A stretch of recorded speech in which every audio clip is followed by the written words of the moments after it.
Hello, everybody. Welcome to the MTG Place podcast. I am your host, Corey, and joined with me is James. How are you doing today, James? I'm doing good. How are you doing, everyone? Good to see you. Yeah, today we're going to be talking about the Streets of New Capenna preview cards, the whole set here, the new rares and mythics. But first, I want to talk about some ways you can support us. We have a Patreon. You can go to patreon.com/mtgplace. We have a Discord you can join and talk with us. We have a YouTube you can subscribe to. We're doing our first video podcast today, so you'll see that up on there. Also be on everywhere else. So if you want to check out the video, it'll be on YouTube. Also at MTGplace. We're on Twitter, Facebook, all that. We also have a TCG affiliate link. Thanks to you, the people that have used that. So if you click that link, it's going to be in our show notes. That helps us a lot, by the way. Yeah, it helps support us a lot. Thank you. And we also have a new ad sponsor here, Zencastr. And Zencastr is an all-in-one podcast production suite that gives you studio-quality audio and video without needing the technical know-how. Records each guest locally and then uploads crystal-clear audio and video right to the suite so you have high-quality raw materials to work with. If you're thinking about making a podcast, video or audio, you can use our offer code zen.ai/themtgplace. Again, that's zen.ai/themtgplace and get 30% off of Zencastr Premium. Sweet. Yeah, so we're going to let's talk about the new mechanics in Streets of New Capenna. So the first one here is we got Conveys. And Conveys is you draw a card, then discard a card, and then if you discard a non-land card, you put a +1/+1 counter on that creature. So it'll be something like when they attack, you convey. So then you draw a card, discard a card, and if it's a non-land card, you put a 1/1 counter on it. Tokens probably like that a lot. Yeah, and the next mechanic we got is Casualty. So Casualty is when you cast the spell, you may sacrifice a creature with power equal to whatever the casualty number is. So say it's Casualty 1, sacrifice creature power 1 or greater to copy the spell when you cast it. Mm-hmm. And you have to sacrifice one creature with that power. You can't, like if it was Casualty 2, you couldn't sack 2 creatures with power 1. It had to be 1 creature with power 2 or more. Right. Okay, so they kind of get around that. Yeah. Fair enough. And then another new mechanic is Blitz. That is, if you cast it for your Blitz cost from your hand, it gains haste, and when this creature dies, draw a card, sack it at the next end step. So it's kind of like what was the one where you could rush it in before? Dash? It's like that was except for you sack it at the end step and you draw a card. I think was kind of like that. Yeah, or it couldn't block. It returns to your hand. Unleash was it couldn't block, but it had haste or something like that, if I remember right. Yeah, but so Blitz is you play it from your hand for its Blitz cost. It gains haste, so you can swing with it right away, but then you sack it at the end turn and draw a card. All right. But you draw a card whenever it dies, so if opponent removes it, then you'll get to draw a card anyway. Hi. Hello. I'm just doing a recording thing. You can chill in the room for now. Okay. I'm sure they'll be back soon. So. All right. Sorry. Continue. Yeah. So I just finished talking about Blitz. Then we got Alliance is the next one. That's when another creature enters the battlefield under your control, you double its power until end of turn. Ooh, that's nice. So the Alliance keyword is basically an ability keyword that triggers whenever another creature enters the battlefield. So this one that I read was it doubles its power. Okay, so it depends on the card, basically. Yeah, but so it's basically another creature entering the battlefield. So it could be like Soul Warden's effect would be an Alliance effect now. Okay. Whenever a creature enters, it does something. Yep. That makes sense. Yeah. So and then let's see. They got shield counters now. So shield counters, when it enters, you might get a shield counter, or you might place a shield counter on something. So it provides 2 benefits. First, if a permanent with a shield counter on it would be destroyed by an effect, you remove the shield counter instead. So okay, that's like the divinity counters from Kamigawa. Yeah, right? So like murder, if it has a shield counter, it ain't gonna die. But the second benefit is it works against damage. So if a permanent with a shield counter would be dealt damage, it's prevented and removed the shield counter. So if someone bolts it, you remove the shield counter. But the prevention effect is forced on any damage. So if someone deals one damage to all, if someone deals 1 damage to all your creatures, and you have like a 3/3 with the shield counter, you still lose the shield counter because it was dealt the damage, and you have to remove it to prevent. Right. So. Yeah. So it's not quite as good because you don't have the control over that. But it's nice for stickiness, I guess. Yeah, it does say that each instance of damage and destroy effect only removes 1 single shield counter, though. So if you find a way to give your creature like 3 shield counters, you would only have to remove 1 for each set of damage or destruction on there. That would seem pretty busted if there was like a way a card could. Well, there is a way. Hand them out like. Well, yeah, I don't think you could do it over and over, but I'm sure there's a card like, oh, this enters a shield counter, and then if you were to give it another one with like put a shield counter on target permanent, right? It's like okay, the next 2 times it's it would like die an to take ETB damage. thing. Yeah, and then there's a returning mechanic that we used to play with back in Laurelin, Hideaway. Yep, Hideaway's good and bad, but yeah, Hideaway's when it enters, you look at the top X cards, put a card under it, and then it tells you when you're able to cast it for free on the card. Yep. So like the Moss Bridge, I think is what it was called, was where if you had I think it was creature powers 10 or greater, you could unflip what was under the card. Yep. That you had hidden away. So now they put Hideaway on like I think enchantments in the set instead of lands. Yep. That's what it looks like. So we're going to get into the set review. We're going to get into the set review. This set is about a family feud. There's the 5 family houses fighting each other. So there's only going to be... It's very, very Game of Thrones sounding. Yeah, and there's only going to be... It's only going to be like 8 or 9 of each colored card, and there's a ton of multicolored cards because all the families are 3 color pairs. So that's cool. So especially in draft, it's probably gonna be a lot of 3-color decks. It's gotta be fun for like Commander and stuff. I'm sure. I'm gonna get some feel for the multicolored stuff. Always good to see. Yeah. So James, if you want to start reading the first rare, it's a white rare we got up in. All right. So as always with new sets, I'm guessing this isn't all the spoilers yet, right? Or is this? Yes, this is the entire set of Street to New Capenna. This is the whole set. Okay, yep. Sweet. So as we do with new sets, this will be all of the rares in mythics and we'll go through the Wooburg order as we generally do. We're gonna just stick with the rares and the mythics because if we did everything, we'd be here for a very long time. So.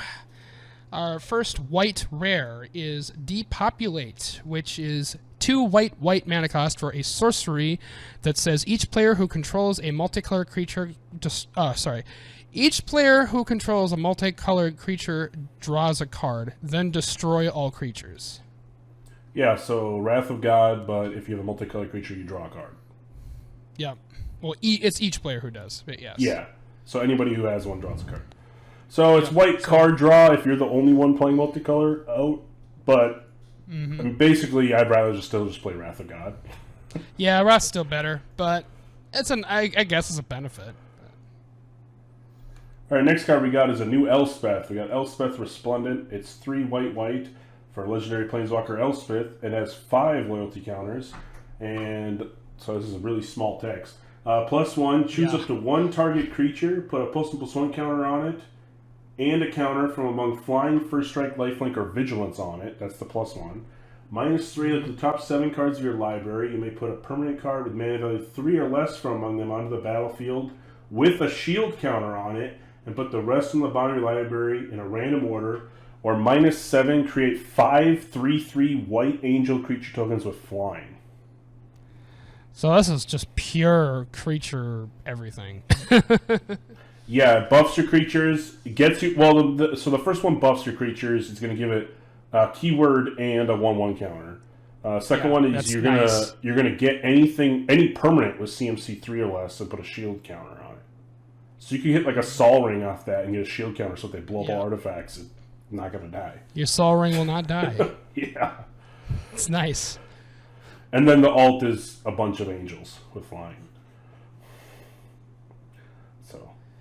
This seems really good. Yeah, I feel it's good. I really like this. I mean, 5 mana is on the upper tier of Planeswalker mana cost, but this is very playable, especially in Commander, if not Standard. And yeah, it's very powerful. The first two abilities are the best, in my opinion. Just the fact the ultimate's whatever. But that first ability, I think, is really good. Yeah, it's like, okay, I get 1/1 in flying, or 1/1 first strike, 1/1 lifelink, or 1/1 and so many vigilance. times, like, Planeswalker abilities, like the Ajani abilities to do this, only last to end of turn. Where this does not. This is permanent. Yeah, and you get the permanent huge. counter, and what's nice is if you only have one creature, you put a 1/1 counter on it and give it flying. Well, next turn, then you could use a different keyword and give it, like, first strike or lifelink. Yeah, you can give it first strike. There's flying first strike and, like, vigilance. Like, that's... Yeah. You just make yourself a huge creature. Yeah, like, as long as they can't deal with it. This card's awesome. Nice to see another Elspeth back, finally. Yeah, it's been a long time since I've seen Elspeth, so that's awesome.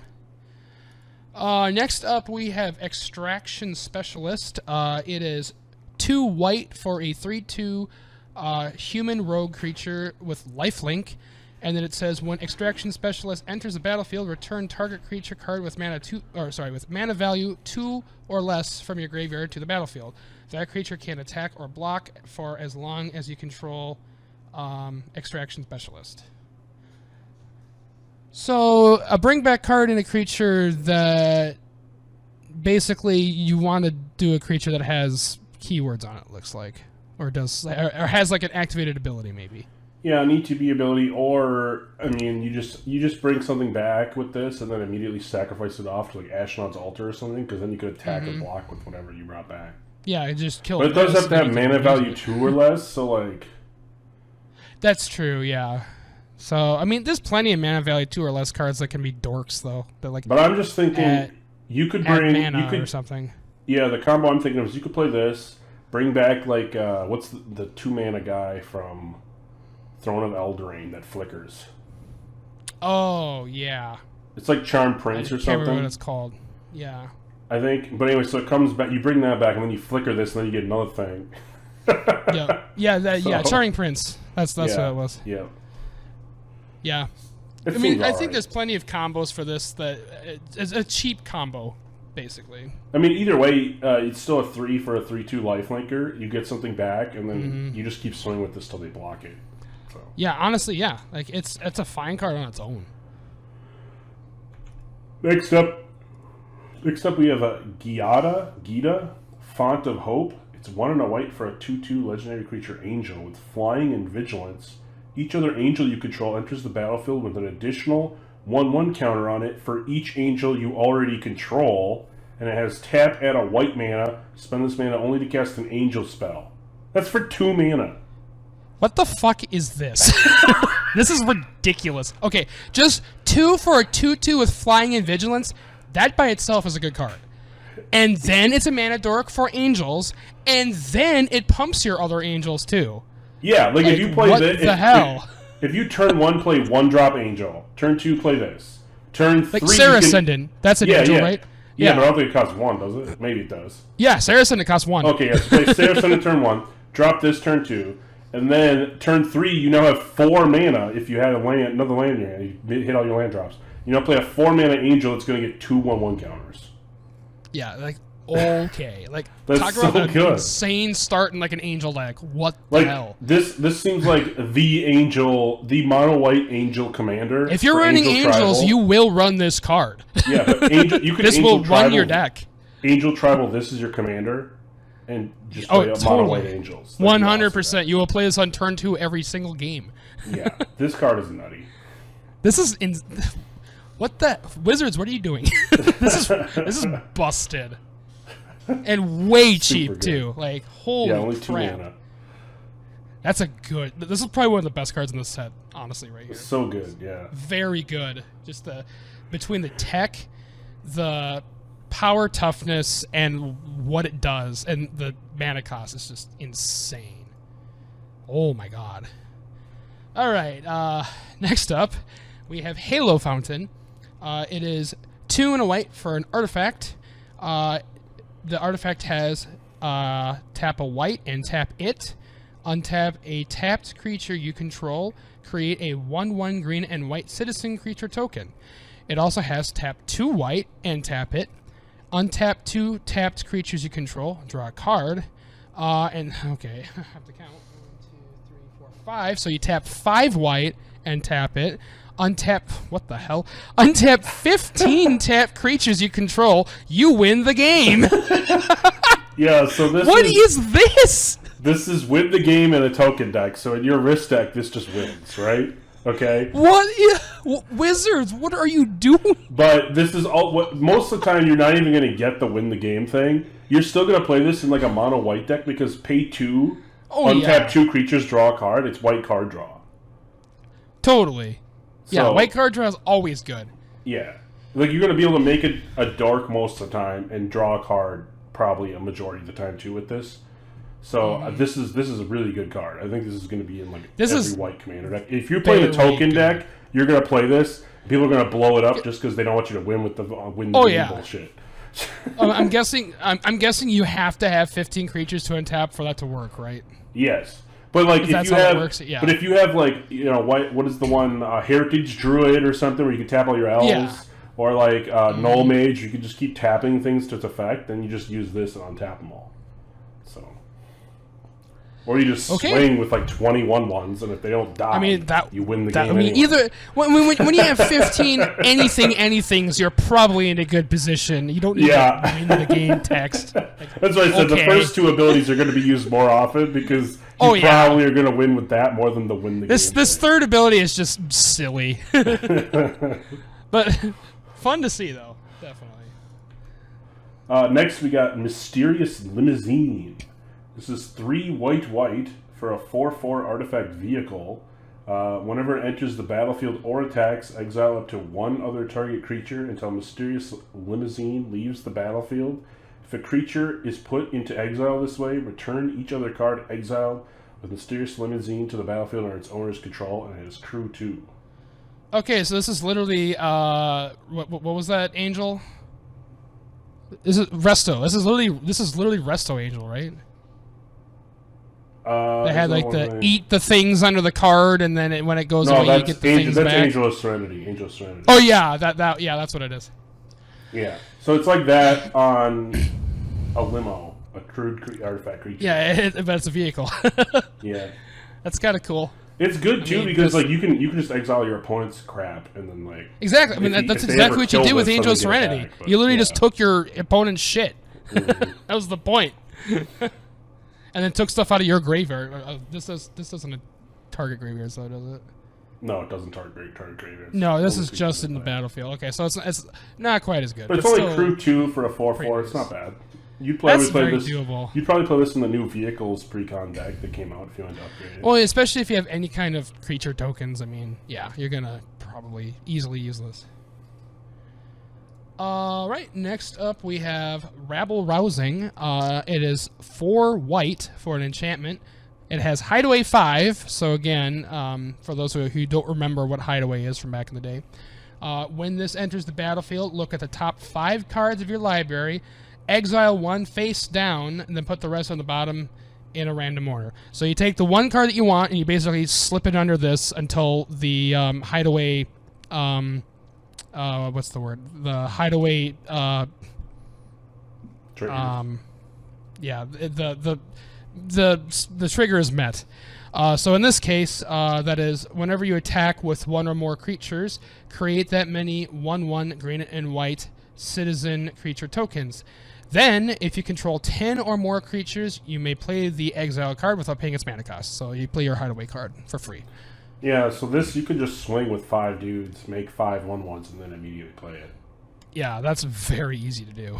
It does cost 5 mana though for Hideaway 5, so you're gonna want to put something huge underneath this. It is a high expense CMC or mana cost, definitely. But I mean, you probably get it right away. So, but that's the thing about Hideaway though, is it's a double-edged sword. Like you might just get a land, you know, like whoop-de-doo. That's what I personally didn't like about Hideaway, but it depends. It really depends on what's in the deck. Yeah, if you're playing a token deck, it seems okay. I don't know. It just like a one. Maybe if you're playing a 1 of in a big ass deck and you just want to get a bunch of 1/1s, I don't know. It seems okay. This is an okay card. But yeah, but then if you have a deck where you like hit Omniscience or something, yeah, sure. Oh, I play Omniscience for free. You know. So yeah, it can go either way. All right, next card we got Sanctuary Warden.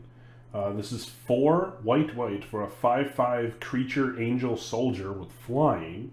When it enters the battlefield with 2 shield counters on it. 2. And whenever it enters the battlefield or attacks, you may remove a counter from a creature or planeswalker you control. And if you do, you draw a card and create a 1/1 green and white citizen creature token. Okay, that seems pretty good. Yeah, this is really good in a counters deck, right? Because you just, when it enters the battlefield or attacks, you can remove a counter from anything. It doesn't have to be this. You can remove like a 1/1 counter from a creature, you can remove a planeswalker loyalty counter, and you draw a card and create a 1/1 token. Imagine this in like a modular deck or something like that. Yeah, or just a proliferate deck. It's like, okay, I'm going to take 1 counter away from one thing, draw a card, get this, and then I'm going to proliferate it back. Totally. Or if you have doubling season, it's like, okay, I got 2 1/1s on this already, so I'll take 1 off and then get... Right. Honestly, 6 for a 5/5 with flying and 2 shield counters, that by itself seems good. Yeah. So. 5/5 for 6 mana flying, 2 shields, it's good. Definitely. All right, next up. Okay, so that's it for white. What do you think about white? White seems very good. I think the Haloed Fountain and the that 2-drop is insane. That 2-drop is, unless I see something else later on, like, I don't know what's going to beat that. Yeah, that and the Haloed Fountain are the best white cards so far, I think. Yeah, by far. They're just bonkers. Definitely going to want to... All right, so next up we have our first blue card is All-Seeing Arbiter. It is 4 blue for a 5/4 avatar creature that has flying. Whenever All-Seeing Arbiter enters the battlefield or attacks, draw 2 cards, then discard a card.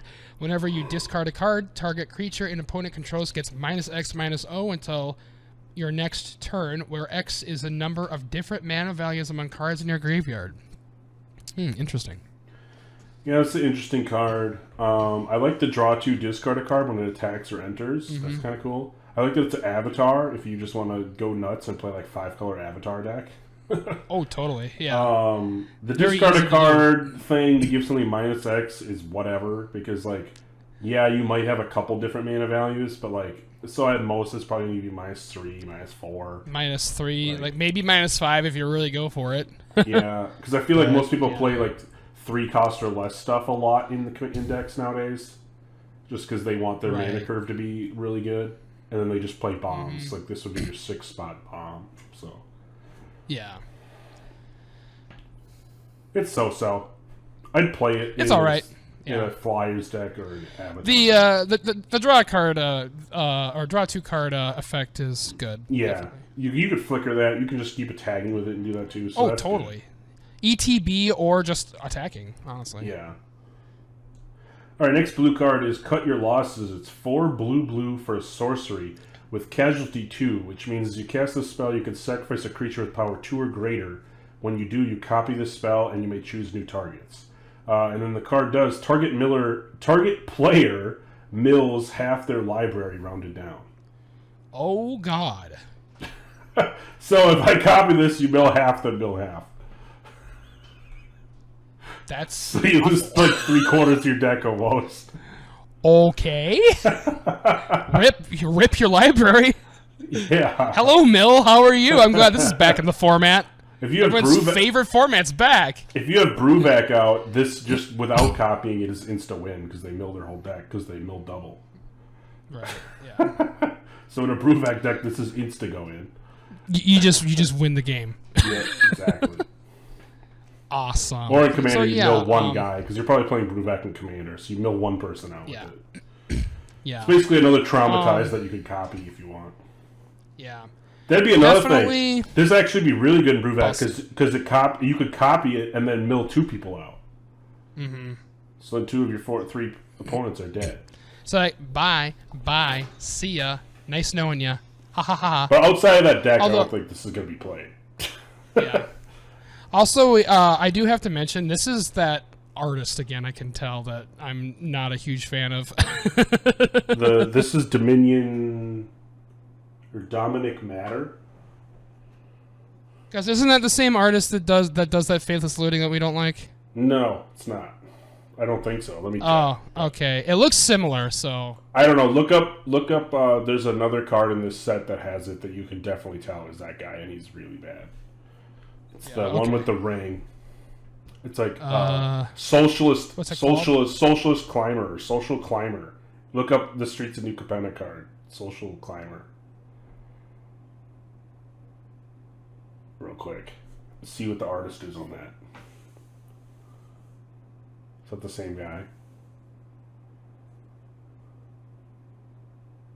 Did you find it? yeah, I found it. Okay, yeah, that is someone different. Yeah, what's the artist that does Social Climber? It's like I can't read it because it's too small, but rarity number. Do you have artists on here, guys? It's like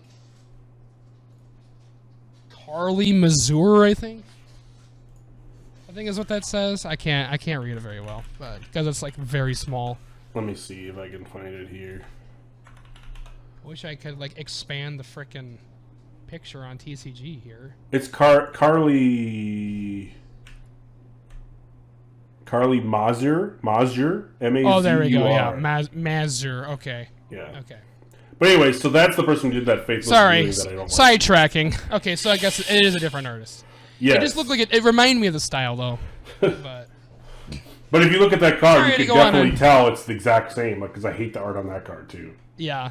Sorry to go on an artist tangent, but you know I'm an art whore, so I notice stuff like that. But yeah, so back to cut your losses. This is only going to be played in Bruvac, probably. I don't see it being played otherwise, unless standard mill becomes a deck arch. You're just going to combo it with frickin' oops, all cards milled. Yeah. Exactly. All right, next up we have Errant Street Artist. It is just a blue for a 0/3 legendary creature that's a human rogue. It has Flash, Defender, and Haste. It also has 1 blue and tap it. Copy target spell you control that wasn't cast. You may choose new targets for the copy. This is interesting. Yeah, so if you cast something for free off of something... Copy target spell you or control copy that wasn't a copy. cast. So how do you copy something that you don't cast, though? You'd have to... So if you play something, it's like, oh, put the top... Well, wait. You'd have to copy a copy, right? Yeah, this I'm guessing is kind of like how Mitch's one of that one commander deck that he has where he copies. Yeah, I'm pretty sure you have to copy a copy to make this work. So it's basically you copy something else that's already copied. Yep. Interesting. I don't know, for 1 blue, there might be use for it. I'd have to look. There's probably There's some gotta case be something. I'm thinking of that, like, yeah, you know, so. Definitely. Seems good, but it seems very It's very situational, yeah. But it is only 1 blue for a Flash 4 it's very Defender cheap. Haste with this effect. So if you're playing a deck it's that a blocker. copies shit, yeah, it's a good blocker. If you're playing a deck that copies shit, you probably put it in there. Like if you run Fort, you're going to play this. Oh, definitely. This probably helps forking for infinite combos. Yeah, There's got to be a use for that. Which that's just what we need, more infinite combo forks. Yay. God. Thanks, guys. Next up we got Even the Score, which costs X and blue, 3 blues. This spell costs blue, so 3 blues less to cast if an opponent has drawn 4 or more cards this turn. And it's an instant, and it's draw X cards. So draw counter. That's kind of fun. Yeah, so your opponent... You're tired of your opponent drawing a bunch of cards. You're like, suck it. I'm going to draw a bunch of cards too for free. Your opponent's out there with like Consecrated Sphinx and just drawing a boatload of cards, and you're like, okay, well, I'm just going to pay X, draw X. Yeah, seems good. I like that. I like stuff like this. little retributionist. Yep. Feeling. All right, next up we have Ledger Shredder. It is a 1/3 bird advisor creature that has flying. Whenever a player casts their second spell each turn, Ledger Shredder or what is that? Conveys. That's what it's called. Conveys. Connives. I don't know how to pronounce that. Sorry, guys. Which again, that's draw a card. No, it might be conveys. I don't know. Like the plural of convey, because convey was the mechanic, right? So maybe. I don't know. But anyway, that's draw a card, then discard a card. If you discarded a non-land card, put a +1/+1 counter on this creature. So lots of when a player casts their second spell each turn. Okay, so that's interesting. So if you're going against someone who's playing a lot of spells, then you get to draw cards. That's pretty nice. Right? Mm-hmm. Oh, yeah, and you put a counter on it. Also nice. Oh, this is a really interesting mechanic, just in general. Yeah, I still don't know if it's conveys or conveys, but whatever. It says convey in... yeah, I don't know. It's a weird word, like the pronunciation. Connives. You're conniving? Like you're evil? I mean, because they're all supposed to be sneaking around on each other, all the people. Exactly. So maybe it's conniving, like you're a conniving person. Yeah, I guess. Alright, anyway, so it's a 1/3, and you can put 1/1 counters on it, and you can loot, put a 1/1 on it when you cast your second spell. Or when anyone casts their second spell. It's not that bad. No, not bad at all. Seems good. I mean, people cast spells. I mean, you gotta cast spells to play the game, so... Alright, next up we got Reservoir Kraken. 2 blue, so 4 mana, 6/6 Kraken. Trample, Ward 2. At the beginning of each combat, if Reservoir Kraken is untapped, an opponent may tap an untapped creature they control. If they do, tap him and create a 1/1 fish token with this creature can't be blocked. Seems good. That seems extremely good. Like it's 4 for 6/6 Trample, Ward 2. And then they can tap it down by tapping one of their things. Right. But if they do, you get a 1/1 unblockable. Right. That seems awesome. Yeah, so you're just going to get a boatload of 1/1 tokens if they don't want to do it. Say, oh no, my big creature can't tap, but then every time you tap it down, you're going to make my board bigger. Yeah. Which I feel like that's probably what you want anyway. If you're doing something like this, you're giving yourself board advantage. Yeah, I think that's good for 4 mana. This is going to be. I think this is going to be a bomb in limited. Oh yeah, they're gonna sit there and give you a 1/1 that can't be blocked every turn until you win. Like, and they can't really deal with it either because it's got Ward 2. Yeah, they gotta pay 2 extra mana to kill it. They gotta pay 2 extra mana to do anything to it. You gotta waste the whole turn to Seems kill it. good to me. Yep. Yeah. Awesome. I think that is, like, for its downside, I don't really see that as much of a downside personally. Very good card. It's much better than the black one was when they did this. They like just put 1/1 counters on it or something, but it's like whatever because it's tapped, it can't attack. Yeah. Oh no, it's getting bigger, but it can't attack. Like whoop-de-doo. Like, that's stupid. Now this is way better. Where like, oh yeah, you're tapping on this, but here's my board. And it's just gonna. Yeah, I have 21 ones, but 21 ones means you're dead. So if you don't have a board. Next up, we have Undercover Operative. It is 2 blue for a 0/0 shapeshifter rogue creature. You may have Undercover Operative enter the battlefield as a copy of any creature on the battlefield, except it enters with a shield counter on it if you control that creature. Okay, so this is a clone. So it's a clone that gives you a shield counter if it's your creature. Yeah, so if you clone your own thing, you get a shield counter. Otherwise, if you clone an for literally the same mana cost. Yeah, so if you play clone, you're gonna play this. Going into clone's deck, this is just all around better than clone. So.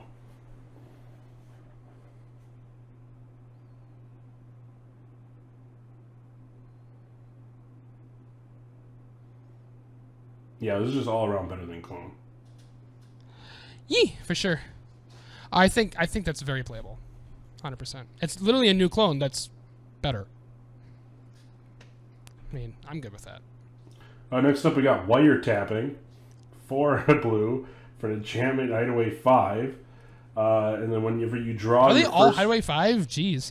I don't know. But yeah. Whenever you draw your first card during each of your draw steps, draw a card. Then if you have 9 or more cards in your hand, you may play the exiled card without paying its mana cost. This is just really good. Because it's going to draw you 2 cards a turn, and then if you happen to have 9 cards... So, like, instead of drawing 1, you're going to draw 2 every turn. So, like, that's good itself. And then if you have 9 more cards, you play whatever's free. So this one is better than the white one already because, like, even if you never want to play the hideaway card, you're still going to get to draw an extra card every turn. Yeah, that seems very good. Yeah. And I like that it's called wiretapping, so you're wiretapping the spy on it. Yeah, exactly. That's awesome. All right, that's it for blue, it looks like. What do you think?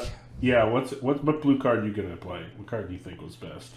I mean, Undercover Operative is just a better clone. That's really good. Even the score seems really good, and a lot of like kind of counteractive decks. Yeah, I like the Seeing Arbiter's pretty decent. Yeah, I like that draw. Or the Kraken's really good. That's probably the Kraken's good too. I like the Kraken. I like the draw X in response to them drawing cards, so that's good too. Mm-hmm. Seems good to me. It's overall so far blue seems weaker than white though. But oh yeah, white was way better. It's got good cards though. It's definitely not bad, but white was way better. All right, so on to black. First black card we have is Angel of Suffering. It is 3 black for a 5/3 Nightmare Angel creature. Interesting. With flying. If damage would be dealt to you, prevent that damage and mill twice that many cards. Oh, I love it. And it's a 5/3 flyer. Yeah. I like this card. Okay, this card's awesome. I think this is hilarious. Well, I like it because, you know, it's a 5/3 and you're just going to take damage until you don't want cards. And until you're like almost out of cards in your deck, then you're going to be like, all right, I'm just going to block and die. Kill this thing off. This card is great. This is black written all over. Yeah, mini protection, fill my graveyard. Like, put this in my Carador deck and just fill my graveyard. Oh, yeah, totally. Yeah, seems good. I love this card. It's black in all of its essence. This is black in all of its glory. Next up, we got the Body Launderer. He's 2 black for a 3/3 Death Touch Ogre Rogue. Whenever another non-token creature you control dies, he conveys. And then when he dies, return another target non-rogue creature card with equal or lesser power from your graveyard to the battlefield. Okay. So 4 3/3 Death Touch, you're going to convey whenever anything dies of yours that's not a token. Yep, so you draw a card, discard a card, and you get +1/+1. Yep, and then when he dies, you bring back something that's weaker than him into play. That seems really good. So, I mean, so theoretically, you're probably going to get that off at least a couple times because things die. So basically, theoretically, you could basically look for anything in your graveyard when this thing dies. Yeah, like especially if you're playing this in like Aristocrat deck, this is going to get huge with Death Touch. Mm-hmm. And you're going to be looting to put shit in your graveyard that's big anyway. Right. And then you're going to bring that back when it's like, okay, I'll bring back like Kakusho or something. Yeah. Sure. I think this is really good. It's only 4 mana. Yeah, like the worst case scenario, this is 4 for a 3/3 Death Touch that gets you back something that's 2 power or less. It's basically a Dread Return that does stuff. Yeah, it's basically going to trade off but it's going to trade off one of their things when you block, and then you're going to get something back in it. Worst case. Yeah, worst case scenario. This is good. This is good. Yeah, that's a good creature. Black's freaking bringing it, man. And I like that he's the Body Launderer. Like he's laundering. Yeah, I know. That's like I love that name. The flavor in this set is 10 out of 10. I absolutely love this set so far. It's hiding awesome. All the dead bodies. Next up, we have another great name, Cemetery Tampering. 2 black for an enchantment with Hideaway 5. So again, that's, look at the top 5 cards, choose something. At the beginning of your upkeep, you may mill 3 cards. Then, if there are 20 or more cards in your graveyard, you may play the exile card without paying its mana cost. So it's another pretty sick, good self-mill card if you're playing a self-mill deck where that matters. Anyone who's playing like Dredge or literally any kind of like reanimate deck, this is very good. Mm-hmm. It only costs 3 too. Yeah, that's good.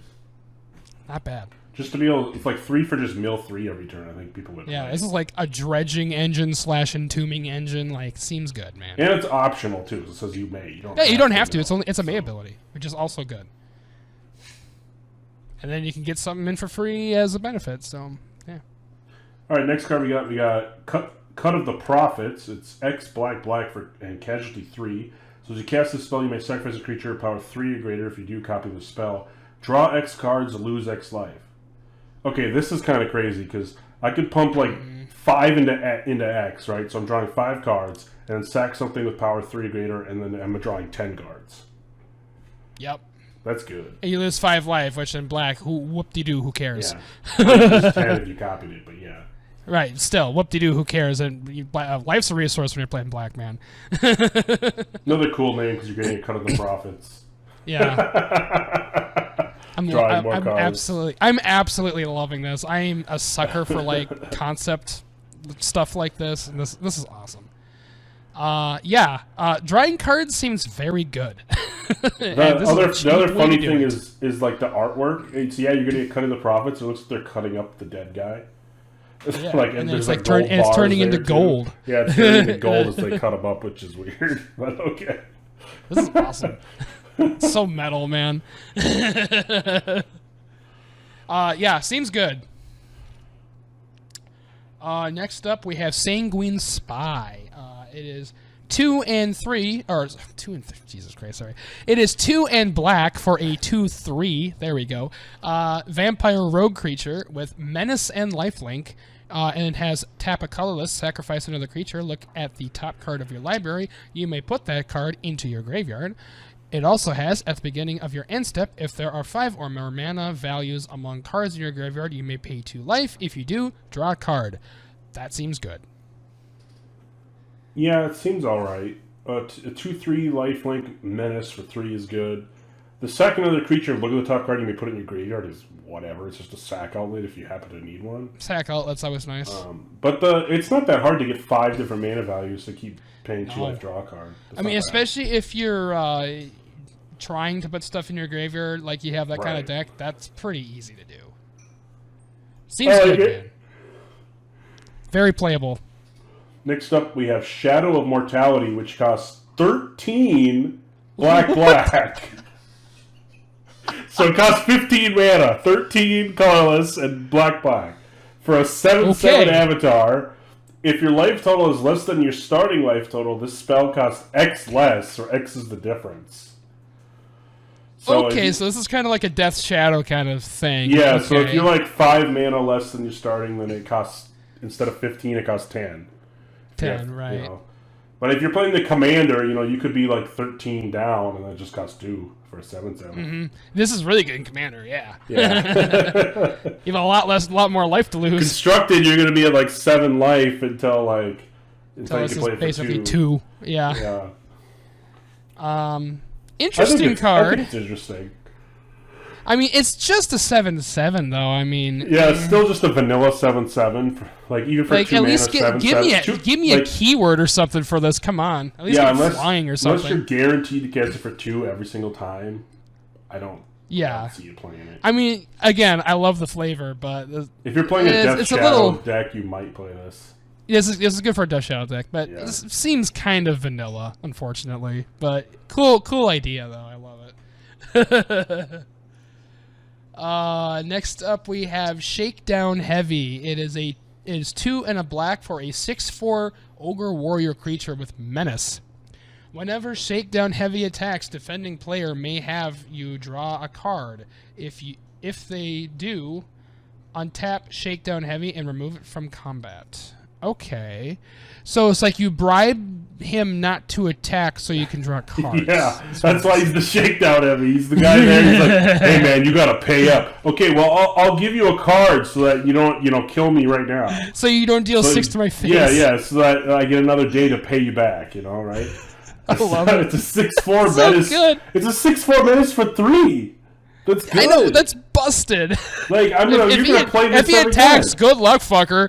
Yeah, he's just gonna attack, and he's gonna they want you to draw the card because like you're just like, all right, sweet. Like if you think of it, it's basically 3 mana for attack, draw a card like every single time. It's a free draw engine, man. Like who's gonna take 6 or block it with 2 creatures? Like exactly. Oh, no one's gonna do man. it. And it's untapped and removed from combat, so he can still block.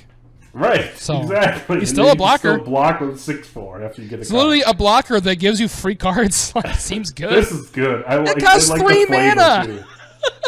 And the flavor text is look, we both get what we want. I get your Halo, you get to keep your kneecaps. I should be reading the flavor text on these cards. The Halo is 10 out of 10. Halo's like their drug of choice in this. Like everyone wants the Halo. It's like their what the Halo. That Beyonce song or whatever. No, it's some sort of drug in this set that they're all fighting over. Oh my gosh, it's beautiful. I love it. Yeah. Next up, we got Tenacious Underdog. 1 and a black for a 3/2 human warrior with Blitz. 2 black, pay 2 life. If you cast this spell for its Blitz cost, it gains haste. When this creature dies, draw a card and sacrifice at the beginning of the next end step. And then it says you may cast him from your graveyard by using its Blitz ability. Ooh, so it's like Unearth. Yeah, so here... Nice. I think you're going to play it for 2 the first time for a 3/2, let it die, and then you're going to keep playing it from your graveyard to swing with a 3/2 and draw cards every turn. Seems just good. draw them cards. Seems pretty good. Sick. I like it. It literally does. It literally doesn't die. It keeps coming back. Yep. And draws you cards. Yep. Seems good. All right, so that's it for black. Flavor-wise, I absolutely love it.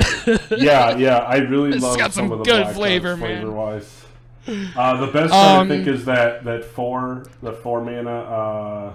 What was that? Let me look at that again.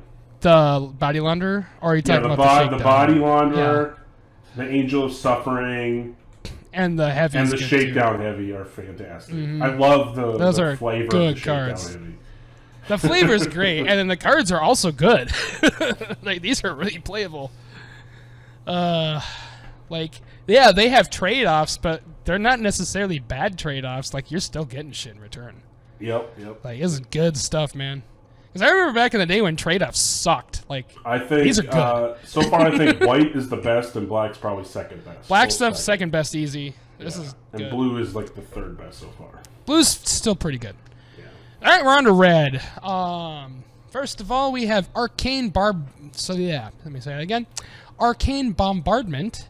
4 red for an enchantment. Whenever you cast your first instant or sorcery spell each turn, exile an instant or sorcery card at random from your graveyard. Then copy each card exiled with Arcane Bombardment. You may cast any number of the copies without paying their mana costs. Ooh, so hello, Storm. Yeah, this just seems very... Look, if you can drop this out... If you could cheat this into play before turn 6 is the ideal scenario. If you could build a deck around that, because every time you cast a spell, you're getting something from your graveyard removed under it, and then casting every single thing that's ever been removed under this. So the first turn you're getting... So you play Bolt, and you have nothing in your graveyard, so whatever. Then you play, Flame Slash or something... or Wild Slash, and then you get a bolt and that, and then you play whatever, you get that and the bolt and that, so... Yeah, like, it's going to slowly bombard the shit out of them. Like, the naming is good. This is bombardment. This is good in burn, too. Like, oh. Yeah, I think this is going to be... If you can somehow get this out earlier than turn 6, it's going to be great. There's got to be, like, a Seething Song or like, if you could ramp into this. Things. Ramp spells. There's probably some... And then you even get, like, ramp spells with it, too. Like, can you imagine if you get, like, Jessica's Will's exiled into this? And it's like, oh, every turn time I'm going to cast Jessica's Will for free, where I draw and play shit for free, and then, like, get a bunch of mana. That's going to be good in Commander. Everyone was talking. This was a really hyped card on Reddit, so people. Yeah, seems good. All right, next up, we got the Devilish Valet. 2 in a red for a 1/3 Devil Warrior, trample haste. And he has Alliance. Whenever another creature enters the battlefield under your control, you double its power until end of turn. So he just gets bigger. Yeah, he just gets bigger, and he has Trample Haste. Yeah. So those are some good keywords for that. It does say whenever another. So if you play this in like a Goblin deck, make up like 4 goblins in a turn, it's going to double and then double and then double and then double. Rabble Master? Yeah, like it's going to be 4 doubles. It's going to be fast. Realistically, though, you have to put what, like at least 3 tokens into play for it to be good, because there's going to be a 2/4/6, a 2/4/8, an 8. Yeah. 8/3 once you get to that, once you have at least 3, it's going to be really good. It's broken. If you get over that, it's going to be busted. Yeah. Honestly, 3 creatures is not hard to do. It's in the right kind of deck. Right. Even with Rabble Master, like that's like 2 creatures on a card each, and then every turn it's a creature, like another creature. Like, yeah, easy. You have that in literally 2 turns. I like the artwork on this too. Yeah, it looks sick. Just like a devil wearing the valet uniform, and the guy's handing him the hammer. It's a big ass like Luxodon Warhammer looking thing from like what was that? I forget what set that was from, but yeah. Mirrored. I love it. Next up we have Horde Hauler. It is 3 red for a 5/5 vehicle artifact. Trample. Whenever Horde Hauler deals combat damage to a player, create a treasure token for each artifact they control, and it has crew 3. That's a lot of treasures. So it is a lot of treasures. Well, but it could they be have a lot to of have treasures. they have to have artifacts. So situationally, yes. Yeah, but I feel like it's 4 for a 5/5. Dockside, because Dockside's usually is everybody, isn't it? Or it might just be opponents, and you're usually getting like 4 to 8 tokens with that. So with this, you're probably going to average like 1 or 2 every attack treasure tokens, and it's still a 5/5 trampler. It's pretty good. Yeah, 5/5 trample on itself is not bad. I think it's pretty good. And crew 3's I'd have to play it hard. more and see. Yeah, crew 3's not crew hard. Crew 3 isn't too bad. Yeah, this could be pretty good, I think. Yeah, it's not a bad card. Next up, we got Jaxus the Troublemaker. 3 in a red for a 2/3 legendary creature, human warrior. Has pay a red, tap it, discard a card. Create a token that's a copy of another target creature you control. It gains haste, and when this creature dies, draw a card, sacrifice at the beginning of the next end step, activate this as a sorcery. And then it has Blitz, which basically gives that ability to it. Yeah, so 1 red for the Blitz cost. Yeah, so you could Blitz this in for 2, and then immediately activate it to make another copy of something else. So you could 3 mana, discard a card, make a copy, swing. It's not bad. Yeah, it's not bad if you have something good to copy with an attack trigger or something. Yeah, I think that's totally doable. Or something with a good dice trigger, because then it's going to die, draw a card. Exactly. I mean, there's plenty of cards that do that. Next up we have... Oh my god, this name is great. We have the Professional Face Breaker. This set is amazing. Oh my god. So, the Professional Face Breaker is 2 in a red for a 2/3 creature human warrior with menace. Whenever 1 or more creature you control deal combat damage to a player, create a treasure token, sacrifice a treasure, exile the top card of your library. You may play that card this turn. This seems very good. That seems extremely... Yeah, because whenever you hit them with damage, you're going to get a treasure token, and then you can sack any treasure tokens you made. So if you have a treasure deck, you can just sack a treasure, and then you like impulse draw. That's very good for red. Yeah. That's awesome. Because like, a treasure token by itself is just like a mana, right? What's so that? You're basically treasure sacking is a mana, Yeah, so you're sacking a mana to draw a card. Basically, yeah. Seems good to me. Yeah, it's good. This is good. This is going to go in like every red deck. It's probably going to be a staple in red. Or no, it's not even draw a card. It's you literally play the card. That's even better. Well, it's you may. It's impulse draw. So you still have to pay for the mana for it to play it. Right. But yeah, it's good. It's probably going to be staple in red decks. Oh yeah, any kind of red deck that needs like some kind of like treasure engine like this, like that's very good. And it's got menace. I mean, it's pretty good. Yep. Next up, we got Structural Assault. 3 red for a sorcery. Destroy all artifacts. Then Structural Assault deals damage to each creature equal to the number of artifacts that were put into graveyards from the battlefield this turn. Okay, so it's literally a Shatterstorm that also kills creatures. Nice. Yeah, so you're blowing up all the structures. So you're blowing up all the artifacts, and then depending on how many structures fell, that's how much damage is getting dealt to everything. That's awesome. that's a great card. So I was literally kill the artifacts and it's a board wipe. If there's enough, you know. Yep. It'll at least if deal you some could, damage. like if you could hit like 5-6 artifacts with this thing, you're gonna probably kill the board That's too. most creatures, for sure. That's a pretty good card. Next up we have Urabrask, Heretic, Prairie. Ooh, Praetor's back. Yep, so Urabrask is back. 3 red for a 4/4 that is a legendary Phyrexian Praetor creature. It has haste. At the beginning of your upkeep, exile the top card of your library. You may play it this turn. At the beginning of each opponent's upkeep, the next time they would draw a card this turn, instead they exile the top card of their library. They may play it this turn. Okay, so impulse drawing everybody, it looks like. Yeah, so it basically turns your opponent's draws into impulse draws, so they have to play it that turn or it stays exiled. But you get to draw your normal card and then also get an impulse draw. Oh yeah, so it's upkeep, right? Yeah, so you gain the impulse draw, and everybody else's draw turns into it. So that's even better. And it's a 4/4 haster, so it's a new Urabrask. So if you're playing against someone who has like a high cost like blue deck or something, this is very detrimental to them. Yeah, exactly. I don't know how it's going to play yet because at first I thought it was very good, and then I thought it was just okay. I still think this is going to be good because it's basically netting you one card and it's slowing your opponents down because they have to play that card or they lose it.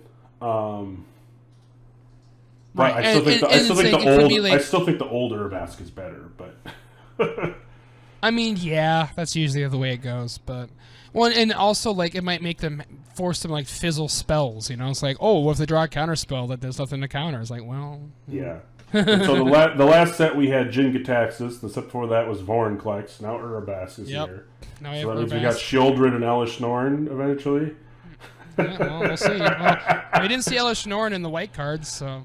Well, I mean, the next 2 sets. They've been doing one a set for the last 3. Oh, sets. I see what you're saying. Yeah. So this is the third one in a row. This is the Praetor for this set, I guess. Yeah. It's pretty good. I'll try it. See what happens. Yeah, I think it's worth a shot, for sure.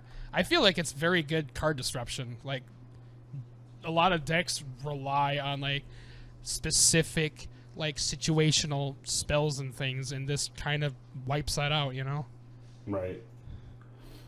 All right, next up we got Widespread Thieving.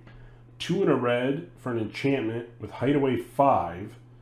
Whenever you cast a multicolored spell, create a treasure token. Then you may pay Wooburg, one of each color. If you do, play the exiled card without paying its mana cost. Alright, so if you're playing a 5-color deck and you're playing big boys, well, there you go. 5 costs. Just the 3 mana enchantment's pretty good. Whenever you cast a multicolored spell, you make a treasure. Helps you play more shit. Yeah, totally. That's pretty nice, for sure. That's yeah, and it's like, oh yeah, I can play Kozilek for 5. I can play Ulamog for 5.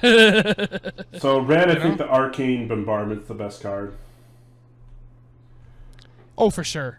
Arcane Bombardment's very, very good. I think red barely beats out blue, but I still think white and black are the better two. White and black, yeah, no, it definitely hasn't beat those two yet. Overall, pretty solid. Red's pretty solid. There's some good stuff in here. Red also gets probably one of the best name cards ever.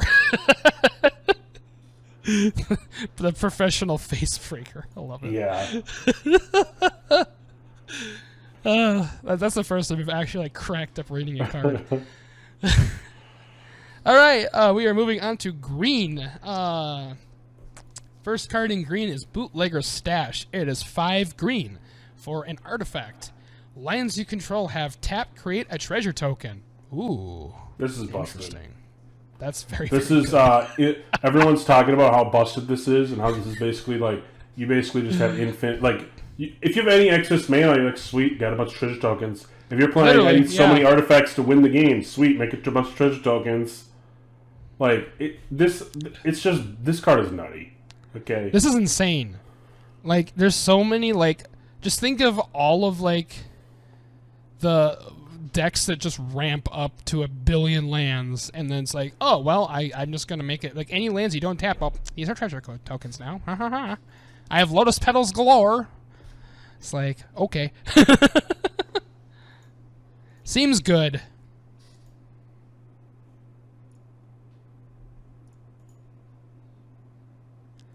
Hold on, we have to. You good there? Pause for a minute. Okay. Everything okay? Yeah, just my storage is full for my output. Oh, recording. Nice. Okay, we're back. All right, next card. Oh yeah, so Bootlegger Stash, awesome card, really busted.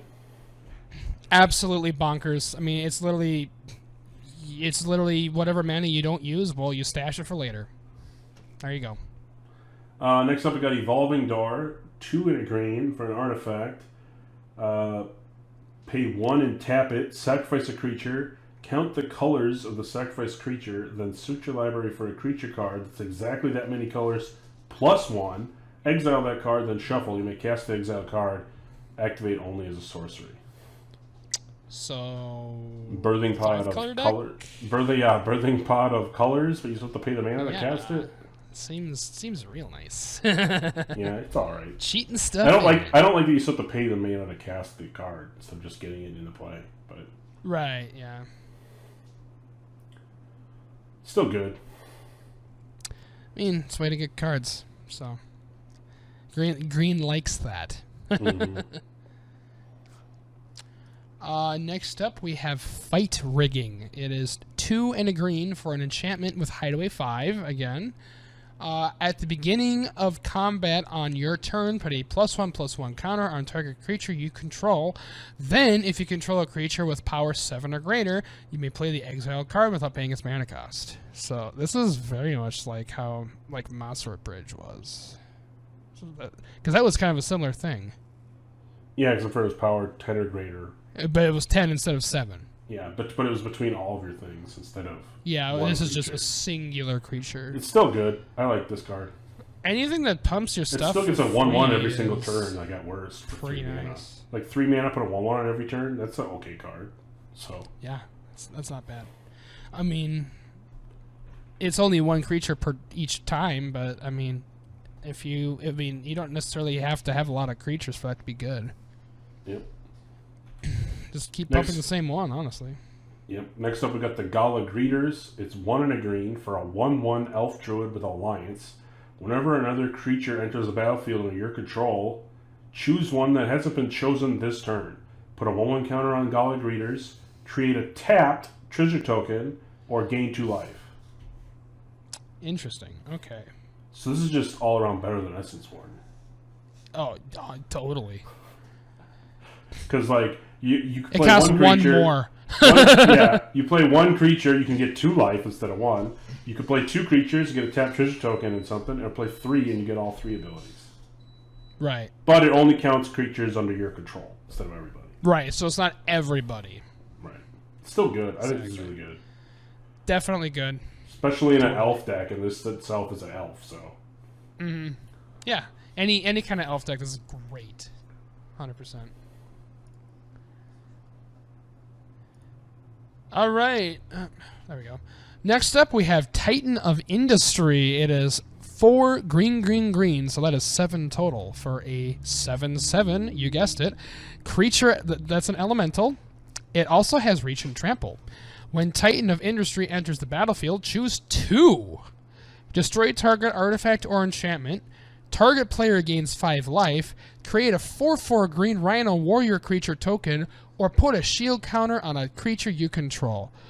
Oh my god, that's good. Yeah, I think it's good. If you could flicker this, is really good. I love the artwork because it's like an industrial building that's also got arms. And it's animating into a it's creature. like a palisade giant or whatever. Yeah. That's cool. The modes, I hate that you can't choose the same mode twice. Because it'd be sweet to make 2 4/4 rhinos when this came in. Right. Or gain 10 life, or put 2 shield counters on, or blow up 2 things. But just being able to do one or the other, you're probably most of the time, in Commander, you're probably going to blow something up and get a shield counter, or blow something up and make a 4/4. Yeah, totally. 4/4 and a shield counter on this would be alright. I like that it has Reach and Trample, too. Yeah, like it's not just a 7/7. It also has reach and trample. Like that's pretty good for 7. That alone is good. It's good, yeah, not if great. you have, But yeah, yeah. the ability. But makes yeah, it pretty good. if you have a way to like, bust the ETB, then this if you cheat this out, this is good. Like paying 7, it's okay.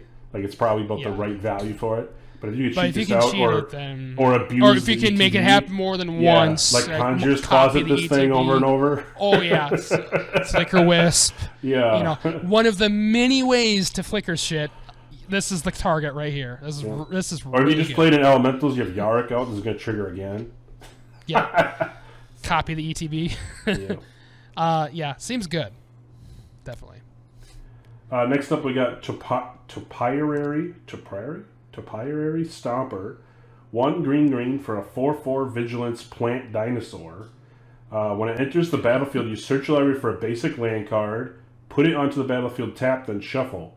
But you can't attack or block unless you have 7 or more lands. Interesting. Okay, so you got to have the lands to support them, basically. Yeah. But it's still 3 for a 4/4 Vigilance. So it's 3 mana ramp. So it's 3 mana rampant growth. But you also have a 4/4 Vigilance body, and if you have 7 lands, then he actually matters. He's in play. He's relevant. Yeah, not bad. It's okay. I wouldn't call this amazing. Because basically you're paying 1 extra for a rampant growth. It's pretty good because you're gonna play this, and you're gonna have 4 then for sure. But then when you get to 7, he's relevant. Exactly. Which in green. And if you have a way to flicker them, you're just gonna get a shitload of lands. Oh yeah, if you can. Again, ETB cheesing. Yep. Always nice. I like the artwork too. The artwork's cool. It's just a huge dinosaur. Plant dinosaur. Yep. Going through a town. It's It's awesome. Stomping things. All right. Next up, we have a Planeswalker. Da-da-da-da. Vivian on the Hunt. She is 4 green for a legendary Planeswalker named Vivian. Comes into play with 4 loyalty counters. Her first ability is +2. You may sacrifice a creature. If you do, search your library for a creature card with mana value equal to 1 plus the sacrifice creature's mana value. Put it onto the battlefield, then shuffle. +1, mill 5 cards. Then put any number of creature cards milled this way into your hand. And -1, interesting, create a 4/4 green Rhino Warrior creature token. So basically, doesn't necessarily have an alt, just 3 decent abilities. Yeah, 3 good abilities. I think they learned from Oko by making this cost 6.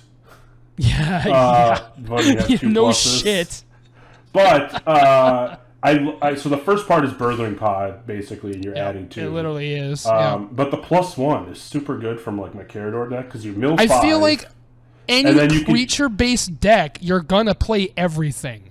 Unless you are unlucky and hit lands or something. Yeah, well, I like it in Carador because like if I +1, I mill 5, and it's put any number of those creatures into your hand. You don't have to put them in your hand. So I could be like, I'm going to put all these ones I could play in my hand, all the big things in the graveyard to reanimate. You know. Right, exactly. And then if you're behind, you can just make 4/4 rhinos to block for them. You just make big dudes. Yeah. I mean, 4/4 is a pretty 4/4 is a pretty solid number. Yeah, it's definitely a solid stat line, and you could do that 4 times. Yeah. So. Yeah, that's not bad. I mean, yeah. And then you could sack the rhino. Well, you could sack the rhino for 2 more counters to put something to 1-drop in it. Exactly. Yeah. Like 4 is kind of that sweet spot in Magic where it's like it starts like that's where it's just on the threshold of becoming hard to deal with. Yeah. Because there's so many things that deal 3. You know, Bolt deals 3, or like this or that. Just -3 or whatever, you know. 4 is like kind of that. Sorry, it's like, oh shoot, I can't deal with that. So yeah, I think pretty good. I think Vivian's pretty good. Yeah, it's not. I don't think it's going to be busted, but it's good. Not broken, but it's a good Planeswalker. Next up, we got Workshop War Chief, 3 green for a Rhino Warrior with Trample. That's a 5/3. When it enters the battlefield, you gain 3 life. And when it dies, you make a 4/4 green Rhino creature token, and then it has Blitz for 4 green. Oh, shit. Okay. So if you Blitz it, you're going to get the 3 life and the 4/4 Rhino, and attack with a 5/3 trample that turn. Yeah. So this is like the new Thragtusk, right? Like, it's just you gain 3 Pretty life much. and make a 4/4. Isn't that exactly what it was? Except for, yeah, but you gained 5/5, made a 3/3 when it died, I think. But I don't think it had trample. Okay, either. yeah. No, So, no, I don't think it did. Yeah, this is like the new Thragtusk, yeah. Mm-hmm. This is good. Awesome. I like it. I like it a lot. What do we think about green? That then? is green. I think green's pretty good. I think it's honestly better than red. Was it red that was the weaker one? Or was that blue? Oh, that was blue. Those blue is the weakest one. Yeah. I think green is up there with black and white. This is up there with black and white. I don't know if it's better than red, because red had some pretty busted cards, but this is pretty good too, honestly. I think blue is actually the weakest one, but so far. Out of all the colors. Or, well, that is all the colors. Now we're on the multicolor, so yeah, I think surprisingly blue's the weaker one. That's unusual. Alright, we are on to the multicolored cards, and there is a few of them. So here we go. First one we have is... Wait, why is this first in the order? What? Scheming Fence is first? Yeah, because it's white-blue. It's going by color. Oh, okay. Okay, it's still doing the Wooburg thing. I gotcha. Yep. Okay, sorry. Continuing on, I was just being stupid. Our first multicolored card is Scheming Fence. It is white-blue for a 2/3 creature human citizen. As Scheming Fence enters the battlefield, you may choose a non-land permanent. Activated abilities of the chosen permanent can't be activated. Scheming Fence has all activated abilities of the chosen permanent except for loyalty abilities. You may spend mana as though it were mana of any color to activate said abilities. Ooh. So it's a pithing needle that you can use. I like. So a pithing needle is something and then you can use it? Yeah. It's interesting. And if it's mana that you don't have, your mana lets you do it. Yeah, that's pretty cool. I like that. And it's also a 2/3. Yeah, that's good. I like. Alright, next up we got Even Heartstabber. It's blue and a black for a 1/1 bird assassin with flying. As long as there are 5 or more mana values among cards in your graveyard, it gets +2/+2 in Death Touch. And when he dies, you mill 2 and draw a card. Okay. Seems pretty good. Seems pretty good to me. 5 mana values for it to have 3/3 in Death Touch. Yep. So it basically turns into a Nighthawk almost, except it's missing, what, lifelink, I think? Yep. And then if it dies, you mill 2 cards and then draw a card. So, yeah. It's pretty good. It's pretty decent. Lots of decks, I think, can use a lot of these, engines here. So, I think it's pretty versatile. Next up, we have Corpse Explosion. It is 1 black-red for a sorcery. As an additional cost to cast the spell, exile a creature card from your graveyard. Corpse Explosion deals damage equal to that exiled card's power to each creature and each planeswalker. Ooh. This is a Diablo move, Corpse Explosion. Oh, is it? Blow up corpses, deal damage to things, so now you're dealing damage to the corpse. You sacrifice the creature and it blows up. It's just pow! I like that flavor, it's great. It's pretty cool. Yeah. the flavor text. Well, that's one way to scatter her ashes. The quote from the funeral director.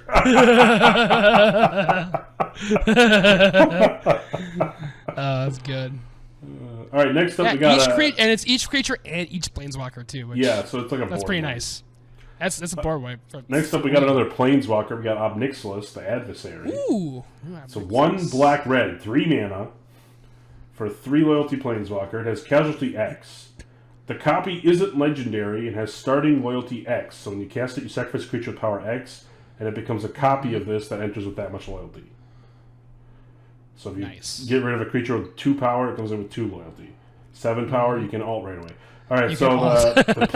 the plus one is each opponent loses 2 life unless they discard a card, and then if you control a demon or devil, you gain 2 life.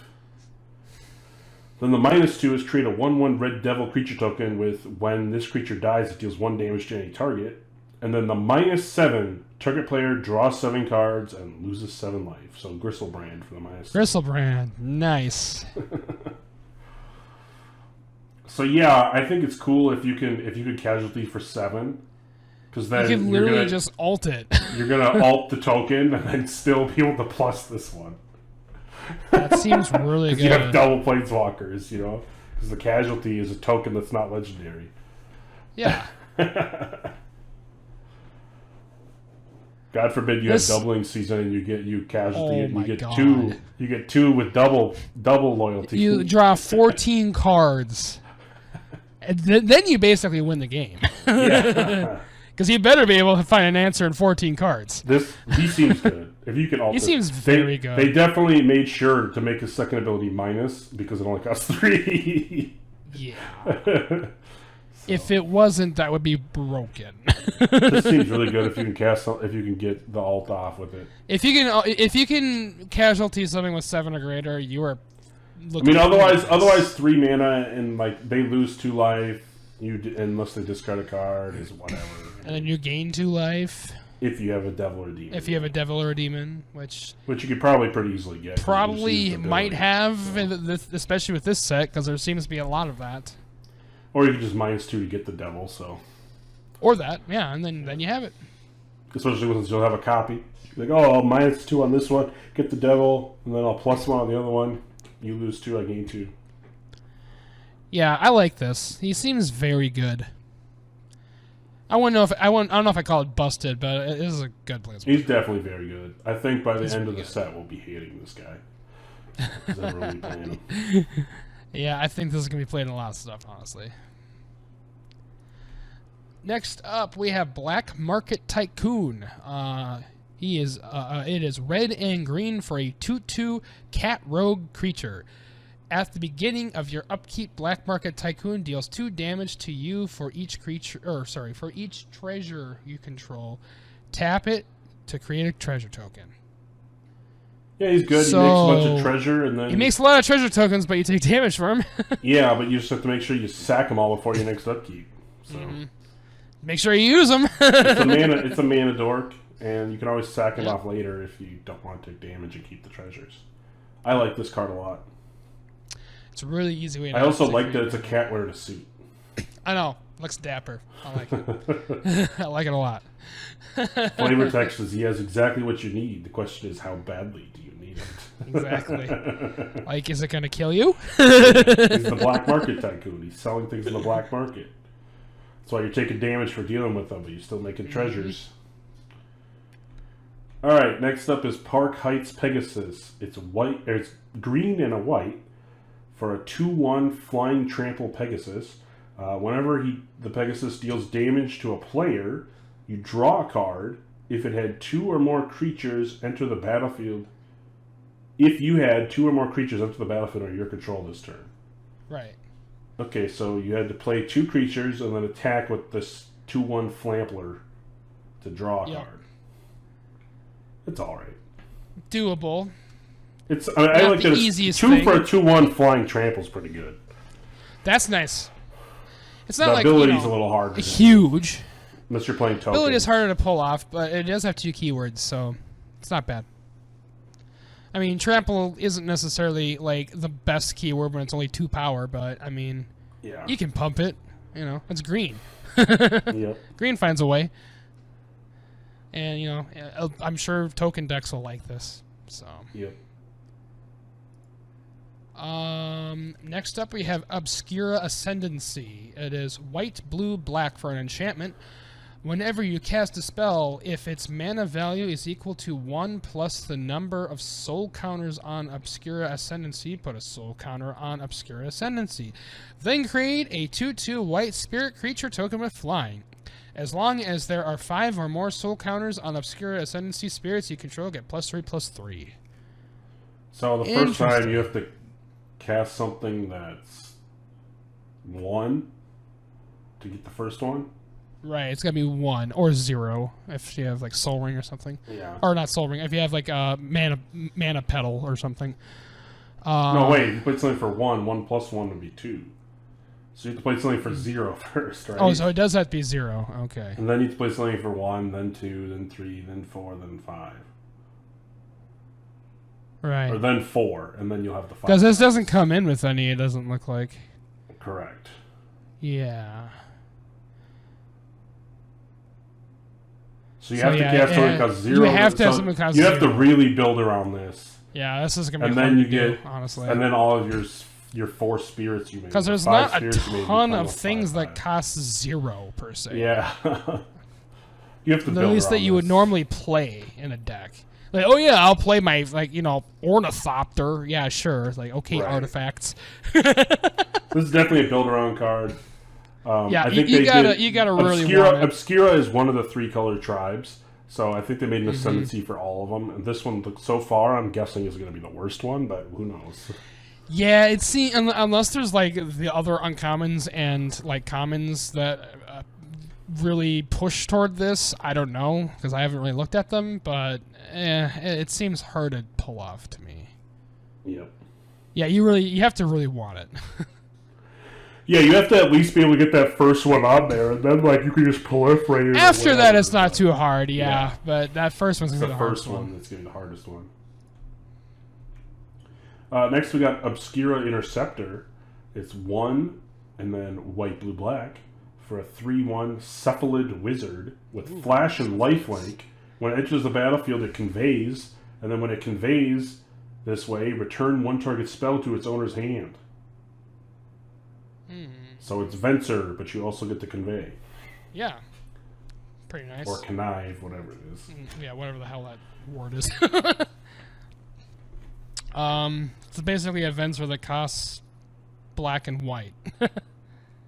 That also connives or whatever. Yep. So you could. And so best case scenario, most likely scenario, you're flashing this in, bouncing their spell to their hand, and make this will be a 4/2 with lifelink on your turn.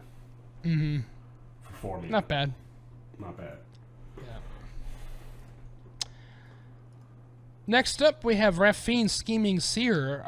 It is white, blue, black for a 1/4 legendary Sphinx demon creature. It has flying and ward 1. Whenever you attack, target attacking creature connives X, where X is the number of attacking creatures. Right. Yeah, so this seems really good as you could build a commander deck around this. People are talking about where you're just going to swing with things and you're going to be looting like crazy. Yeah, so loot, much looting. And then you could play like Madness cards or that new card from the last set that whenever you discard a card you could play it, like shit like that. So you could just build this is a nice cheap commander too. Like, yeah, and it's still a 1/4 with flying ward 1. So and it's ward 1, so and you don't even have to attack with this. You can attack with anything. So yeah, any creature. You can make a token deck and just keep swinging with 6 creatures to draw 6, discard 6. Yeah, seems good. I feel like this can snowball hard. Yep. Next up, we got Tulas, the Clever Conductor. It is hybrid white-blue, so white or blue, a blue, hybrid black or blue. So you can play 3 blues, white, blue, blue, white, blue, black, or blue, blue, black. For this. Is this what is a Shadowmoor? Yeah. It's a 3/1 legendary creature, human rogue. When it enters the battlefield, you connive. So you'll draw a card, discard a card. If it's a non-land card, you put a 1/1 counter on this. And then whenever you discard 1 or more cards, exile them from your graveyard. And then when he dies, put all the cards exiled with this into their owner's hand. So this is a way with that last guy that everything you discard is going to get exiled, and then you'll get them back. Yep. What I also forgot about the last guy is you connive X, so when you discard the 6 cards, if they're all non-lands, you'll get 6 1/1 counters and make your dude huge. You get Voltron that exactly. way. This is good as a commander too, I think. I'd say so, yeah. It's very interesting because you could play this as for 3 like a bunch of different ways. It's basically just gonna be 3 mana. Like, if you're playing in those 3 colors. Very interesting card. I like it. Yeah, that's cool. All right. So next up we have Void Rend. It is white, blue, black for an instant. This spell can't be countered. Destroy target non-land permanent. Yeah, this is what I was reading is going to be one of the most saltiest cards in the set because very salty card. 3 mana destroy anything, and they can't counter it. This is like a better Abrupt Decay that costs 1 more. Honestly. Yeah, except for it's white, blue, and black, so you have to have those 3 colors. Right, it's not Golgari. Yeah, you have to be playing these 3 colors, and you have to be. But if you're playing like a 5-color deck, 4-color deck, if you play these 3 colors, you're gonna play this. But yeah, it's an Abrupt Decay that is a different color suit that costs 1 more that can destroy anything. It seems nice. Yeah, when this is played against you, you're gonna absolutely hate whoever you're playing against. Yep, I was reading this is gonna be one of the cards people are saltiest against. People are gonna hate this card. Oh, blue players gonna be like, "What the hell?" Yep, pretty much. Next up, we got Evelyn, the Covetus. It's 2 and a hybrid blue-black, black, and a hybrid black-red. So you can play 2 black-black-black, 2 blue-black-black, or 2 blue-black-red, or black-black-red in 2. So anyways, it's 2/5 legendary vampire rogue with flash. When he enters the battlefield or another vampire enters the battlefield of your control, you exile the top card of each player's library with a collection counter on it. And then once each turn, you may play a card from exile that has a collection counter on it if it was exiled by an ability you controlled, and you may spend mana as though it were any color to cast it. Okay. So basically, you put collection counters on things. So you're collecting your enemy's assets, and then you're collecting your cards too. But yeah, you're collecting everyone's cards when it or another vampire enters, so you can play them. Nice. It's pretty good. Like it. Yeah. All right. Next we have Hostile Takeover. It is 2 blue, black, red for a sorcery. Up to 1 target creature has base power and toughness 1/1 until end of turn. Up to 1 other target creature has base power and toughness 4/4 until end of turn. Then Hostile Takeover deals 3 damage to each creature. So you're like, all right, your big thing's a 1/1. My weak thing that I want to live is a 4/4, and now I'm going to deal 3 damage to everything. And now everything Hostile Takeover. Aha, my 1/1 took over your board. That is really funny. I love it.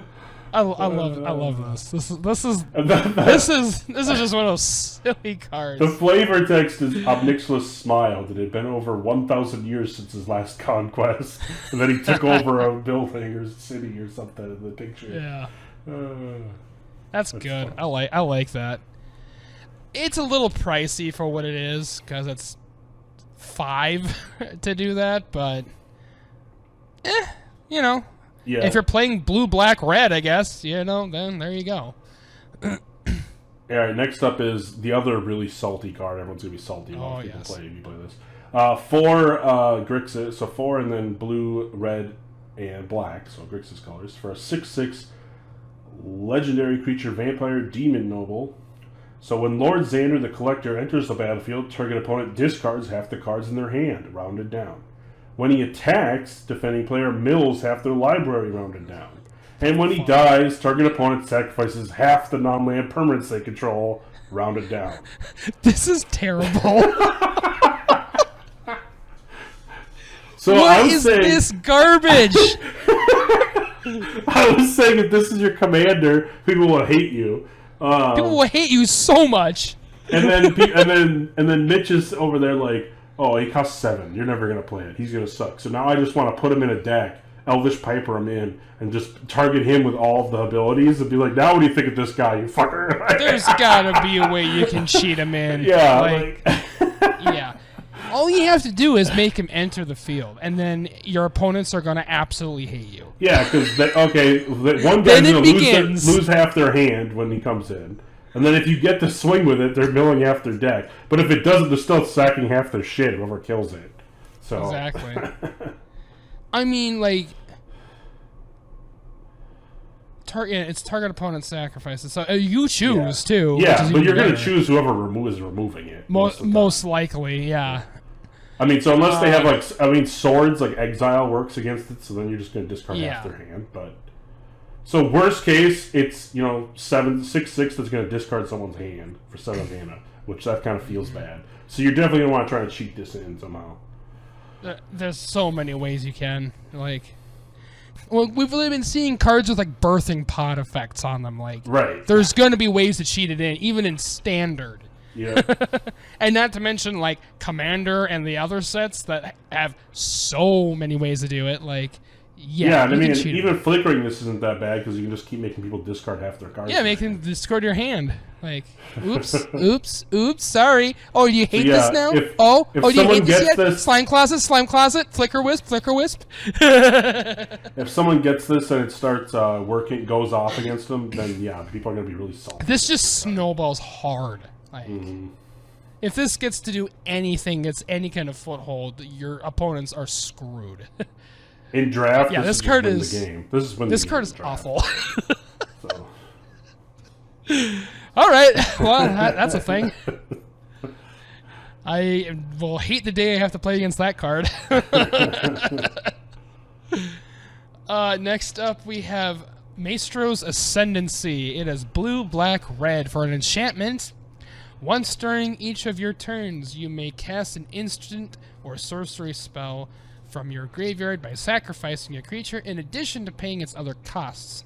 If a spell cast this way would be put into your graveyard, exile it instead.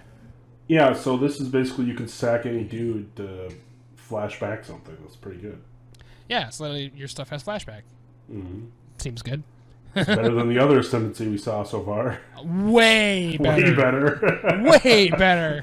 This is actually useful. Yeah. And Yeah, your colors I like that. where you're going to be sacking creatures probably. And playing a bunch of shit. I like things, my spells having flashback, thank you. Yeah. For 3. This seems really good. Seems good. Next up we got the Maestros Diabolist. It's Grixis, so blue, black, red. For a 1/4 Vampire Warrior with Death Touch and Haste, and whenever he attacks, if you don't control a Devil token, you create a tapped and attacking 1/1 Devil creature token with, when this creature dies, it deals 1 damage to any target. It's not bad. 3 for a 1/4 Death Touch Haste that makes 1/1s. Yeah, it's a baby maker. It's pretty good. Not bad at all. Yeah, 1/4, that's a good PT. Yeah, like, especially with a Death Touch guy. That's good. That's hard to deal with. Yeah, because it's Death Touch makes the 1 irrelevant. Like, and haste. So dies. you're basically going to have a 1/4 Death Touch attacking and a 1/1 attacking right away. Yeah. So it's really good if you were playing like Grixis aggro deck in Constructed. You could play 4 of these in Standard. Grixis has some nice stuff in this set, man. I'm liking their colors. All right. Next up, we have Agnes, the Dragon's Lash. It is 1 hybrid black-red, red, hybrid red-green. So, red, black, red, green. 3/3, legendary creature, Viashnio Warrior. It has haste. Whenever a creature you control with haste attacks, create a tapped creature token. Treasure token. Or sorry, treasure token. My bad. That's really good because you swing with really a treasure token, and if you build like a haste tribal deck, you're going to get a shitload of treasures. Yep. So you can use them as the commander for that too, like shitload of easy. treasure stack. All of the treasures. Seems good. Like a creature control with haste, so it has to be a specific. Yeah, but you could play like just anything that gives other creatures haste, and then. Oh yeah, there's plenty of cards that do that. Especially in red. Especially in Commander. So. Yeah, seems good. Just all the treasures. I like the artwork on this too. Looks cool. Yeah, it looks sick. I would love to have this as an art piece, honestly. The art in this set has been like on point. Honestly, it's really good. Next up, we got the Riveteers Ascendancy. So it's black, red, green for an enchantment. Whenever you sacrifice a creature, you may return target creature card with lesser mana value from your graveyard to the battlefield tapped. Do this only once each turn. Okay, that's good too, right? That's way better than the first one. Yeah. What were they thinking of that first one? That first one was terrible. The first one's terrible. The other two have been so much better. Like, they don't have this weird specific thing you have to freaking have to use it. Like, oh no, it's just your shit does this. Or your shit does that. Just, you sacrifice shit, you get shit back. Sweet. Or your shit has splashback if you sack a dude. If you have both of these in your deck, you sack a creature, you get a creature back, and then you flash back something. If you play both of them. Yeah. It's very doable. Yeah. You just gotta splash blue. Yeah. Like it. I like it a lot. Alright, next we have Unleash the Inferno. It is white, black, red, green, one black, red, green for an instant. Unleash the Inferno deals 7 damage to target creature or planeswalker. When it deals excess damage this way, destroy target artifact or enchantment an opponent controls with mana value less than or equal to that amount of excess damage. Yeah, so most of the time you're going to try and play this so that it's 4 mana, kill a thing, and an artifact or enchantment. So kill 2 things for 4. That's not bad. That's pretty good for 4. Like, that is the best case scenario, but very doable. A commander, it seems pretty easy, because, I mean, if they have like a 6/6 dude out, you just kill that and blow up their Sol Ring that they probably have. So. Yep.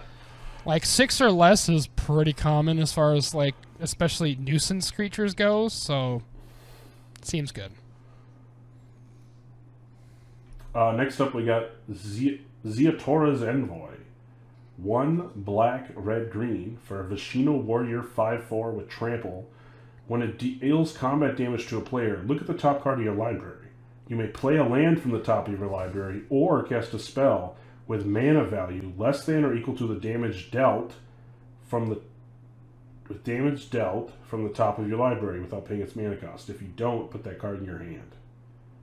Okay, so you deal 5 damage to it, look at the top card, and you can play a land or cast something that costs 5 or less for free, otherwise you draw it. And then it has Blitz, which means you can play it with haste, and you sack this at end turn for 2 black, red, green. You literally pay 1 more mana to Blitz it. Seems then you good. have haste. I feel like it's better not to blitz this guy, but just because 5/4 Trampler that can keep doing that, it seems good. It does seem good. That's a pretty good card, man. I like him. I like the artwork on this too, and I like that they're making Vishino Warriors again because I haven't seen. Yeah, I know. We haven't seen Vishino Warriors in how long? Like, like we're talking old Magic. Yeah. Awesome. Okay, next page.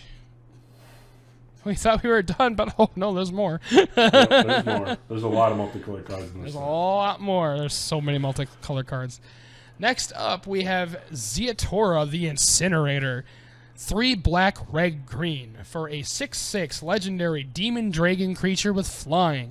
At the beginning of your end step, you may sacrifice another creature. When you do, Ziatora the Incinerator deals damage equal to that creature's power to any target, and you create 3 treasure tokens. Oh my. Yeah, this guy is awesome. I love dragons, and I love that he's a demon dragon.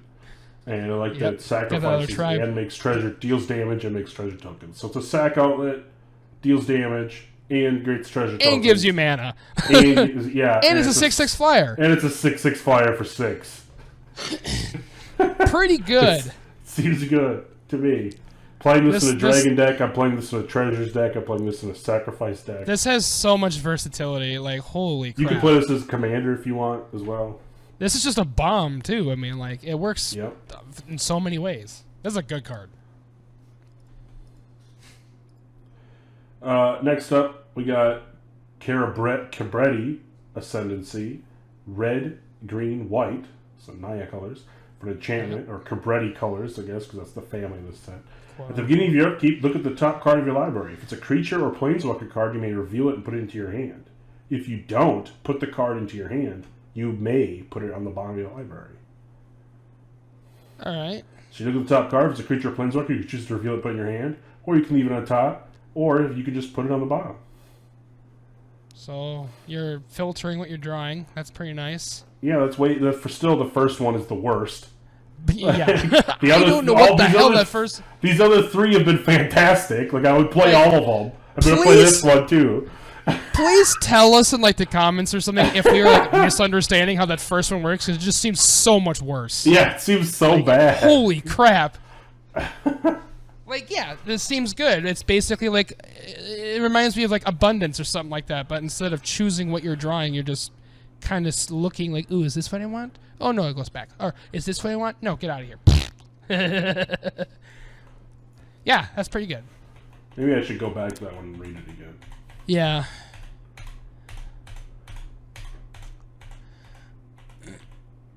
Where is it? Something Ascendancy. Oh, It's one of the Ascendancies, yeah. Cast a spell. If its mana value is equal to 1 plus the number of soul counters on this, put a soul counter on it. They created 2. Yep, that we read it right. It just sucks ass.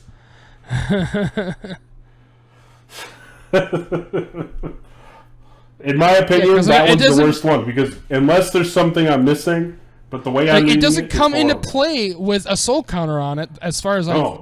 So it has to have 1. So it has to be something with 0. Yep, you have to play 0 and then 1 and then. It's just unless there's a lot of 0-cost cards in this set, I don't see how that's gonna work well. Yeah. Okay. Anyway, moving on. I digress. This card's good. I'm gonna play all the Ascendancies except for that first one so far. Yes, that one is very good. The other Ascendancies have been excellent. So I don't know what the hell they were thinking with that one. Anyway, next card is Fleetfoot Dancer. It is 1 red, green, white for a 4/4 elf druid creature with trample, lifelink, and haste. It's a lot of keywords for 4. That's a lot of keywords for 4. It is an elf too. Yeah, seems good. It's pretty good. Yeah, it's 3 colors, but if you're playing those 3 colors, it's not fantastic, but it's not bad. No, I mean three keywords on a 4/4 isn't bad, honestly. Yeah, it's not broken, sure, but I think it's pretty decent. Yeah. Next up, we got Incandescent Aria. Red, so Naya, red, green, white, sorcery. Deals 3 damage to each non-token creature. So kills everything but tokens. Hello, token deck removal.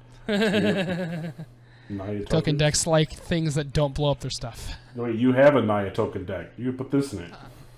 I do. You know, I think this is going to be an addition. This is way better than some of the board wipes that are in that deck. Like, yes. Yes, I think I would like to they add all this. have big things, and it's like, whatever, but... Yeah, well, if that's the case, then I'm probably not doing well anyway, but, you know.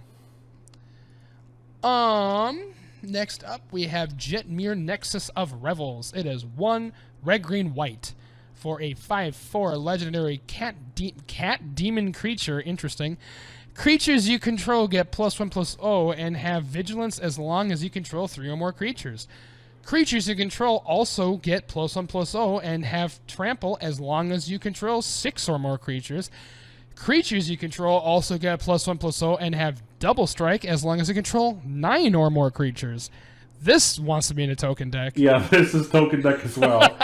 You have 9 creatures, you're getting +3/+0, vigilance, trample, double strike. Jesus Christ. It may as well be a chroma. Yeah, right. But it's a cat demon. It costs 4! It's a cat demon. It costs 4! And he costs 4. You can play him as a commander, too. Yeah, you could. Honestly, this wouldn't be half bad as a commander, to be honest. It's a cat demon. I don't think he looks that much like a cat to me, but, you know. No. Looks more like a demon. He looks like a dude. Like a demon dude, yeah. Apparently he's a cat, though. Okay. Yeah. That's a pretty good card, though, in the right kind of deck, honestly. I mean, he does have, like, claws, so, like, cat claws. Yeah. So. Token more demon decks. than cat. Token decks are gonna like this. Just. Yep, token Or really deck. anything Otherwise, creature based. Anything creature based. Like the 3 creatures you're gonna get most of the time. I mean, would you play 4 mana for a 5/4 that just gives +1/+0 and vigilance to stuff? That's pretty good too. It's pretty decent, I think. Yeah, I think if you're playing those colors, yeah. If you get to 6, that's where you want to be. 9, you're just gonna win. 9's just busted. Yeah. Yeah. In the right situation, it's good. Next up, we got Ginny Faye Jetmir's second. It is hybrid red-green, a green, and a hybrid green-white. So it's red-green-green, green-green-green, red-green-white, or green-green-white. For a 3/3 legendary creature elf druid, if you would create one or more tokens, you may instead create that many 2/2 green cat creature tokens with haste, or that many 3/1 green dog creature tokens with vigilance. Okay. So anytime you create tokens, you can choose to make 2/2s or 3/1s with vigilance, or 2/2s with haste instead. So if you would make treasure tokens, you can make creatures instead. If you would make clue tokens, you can make creatures instead. If you make 1/1s, you can make 2/2s or 3/1s. So it seems pretty good. It seems pretty good, honestly. Yeah. It's like we've been seeing a lot of cards that create treasure tokens. Well, you can create an army now. Yeah, you can create an army instead of treasure tokens. It seems good. Yeah. And like Clue Tribals getting support as like a commander deck, you could put this in there instead of Clue tokens. You're making creatures. Yep. So You're making 2/2s or 3/1s. You know. Yeah, that's pretty good. 2/2s with haste if it's your turn. If it's not your turn, you're gonna make 3/1s probably. Yeah. Probably, yeah. And the fact that they're versatile too, like that's just awesome. That's another thing with that. If you got that cat guy too, because he's also in these colors. The one that makes the treasure token, you could make a 2/2 or a 3/1, and then you'll never take damage from him. Yep. So that's a good combo right there. It's a really good combo. Turn 2, and then this is your turn 3 play. Yeah, and then you have an army and you win the game because you just snowball like a crazy man. All right, next up we have the Broker's Ascendancy. It is green, white, blue. It's an enchantment. At the beginning of your end step, put a +1/+1 counter on each creature you control and a loyalty counter on each planeswalker you control. This is also very good. Yeah, so from our understanding, 4 out of 5 are fantastic, and the 5th 4 out of one 5 are great. is what in the heck were you thinking there? I don't know what they were thinking on the other one. Because like even if you build around that, you still just have a bunch of 5/5s. Like I think it's supposed to be +3. Like okay, whatever. Sure. Okay. Everything else, all these other ones are better. Well, and it was a specific tribe too, wasn't it? It was like your spirits or something. Yeah, spirits. Yep. It's like. So unless you're spirit tribal and you can use that card. It's so weird. Nope. Yeah. All right. All the rest of these are good. This is way better. It's like, oh yeah, you like creatures? They get +1/+1s. You like planeswalkers? They get loyalty counters. Ooh, here you go. And it costs 3 to do it. Yeah, it seems good. It's like literally proliferation on your end step. Like, yeah. All right, next up we got Endless Detour, which is Bant, so green, white, blue. For an instant, the owner of target spell, non-land permanent, or card in a graveyard puts it on the top or bottom of their library. So you can bounce something that they cast to the top or bottom of their deck. You could bounce something in play to the top or bottom of their deck. Or you can just pick something in someone's graveyard or your own graveyard to put on top of your library or bottom. Yeah, that seems pretty good. Seems very versatile. Say, oh yes, I'd love to put this big creature back on top of my deck. Yeah, I like this because it's basically 3 mana removal, right? But it is in the scenario where you're not going to play it as removal, like you're way ahead or something, you could just put something good on top of your deck. Put some on your deck, and it's not black. It's literally reborn without black. You know? Yep. I mean, green does have a little bit of that, but not nearly as much. So it's pretty nice for these colors. Next up, the people in this car, by the way, are on an endless detour because the text says after diverting around the 11th construction barrier, the taxi driver began to suspect they were being herded into a trap. So there's all the detour signs. That's amazing. I like that. God, the flavor of this is just amazing. Oh, I love this flavor so much. Next card, we have Falcospara Pact Weaver. It is 1 green, white, blue, so Bant.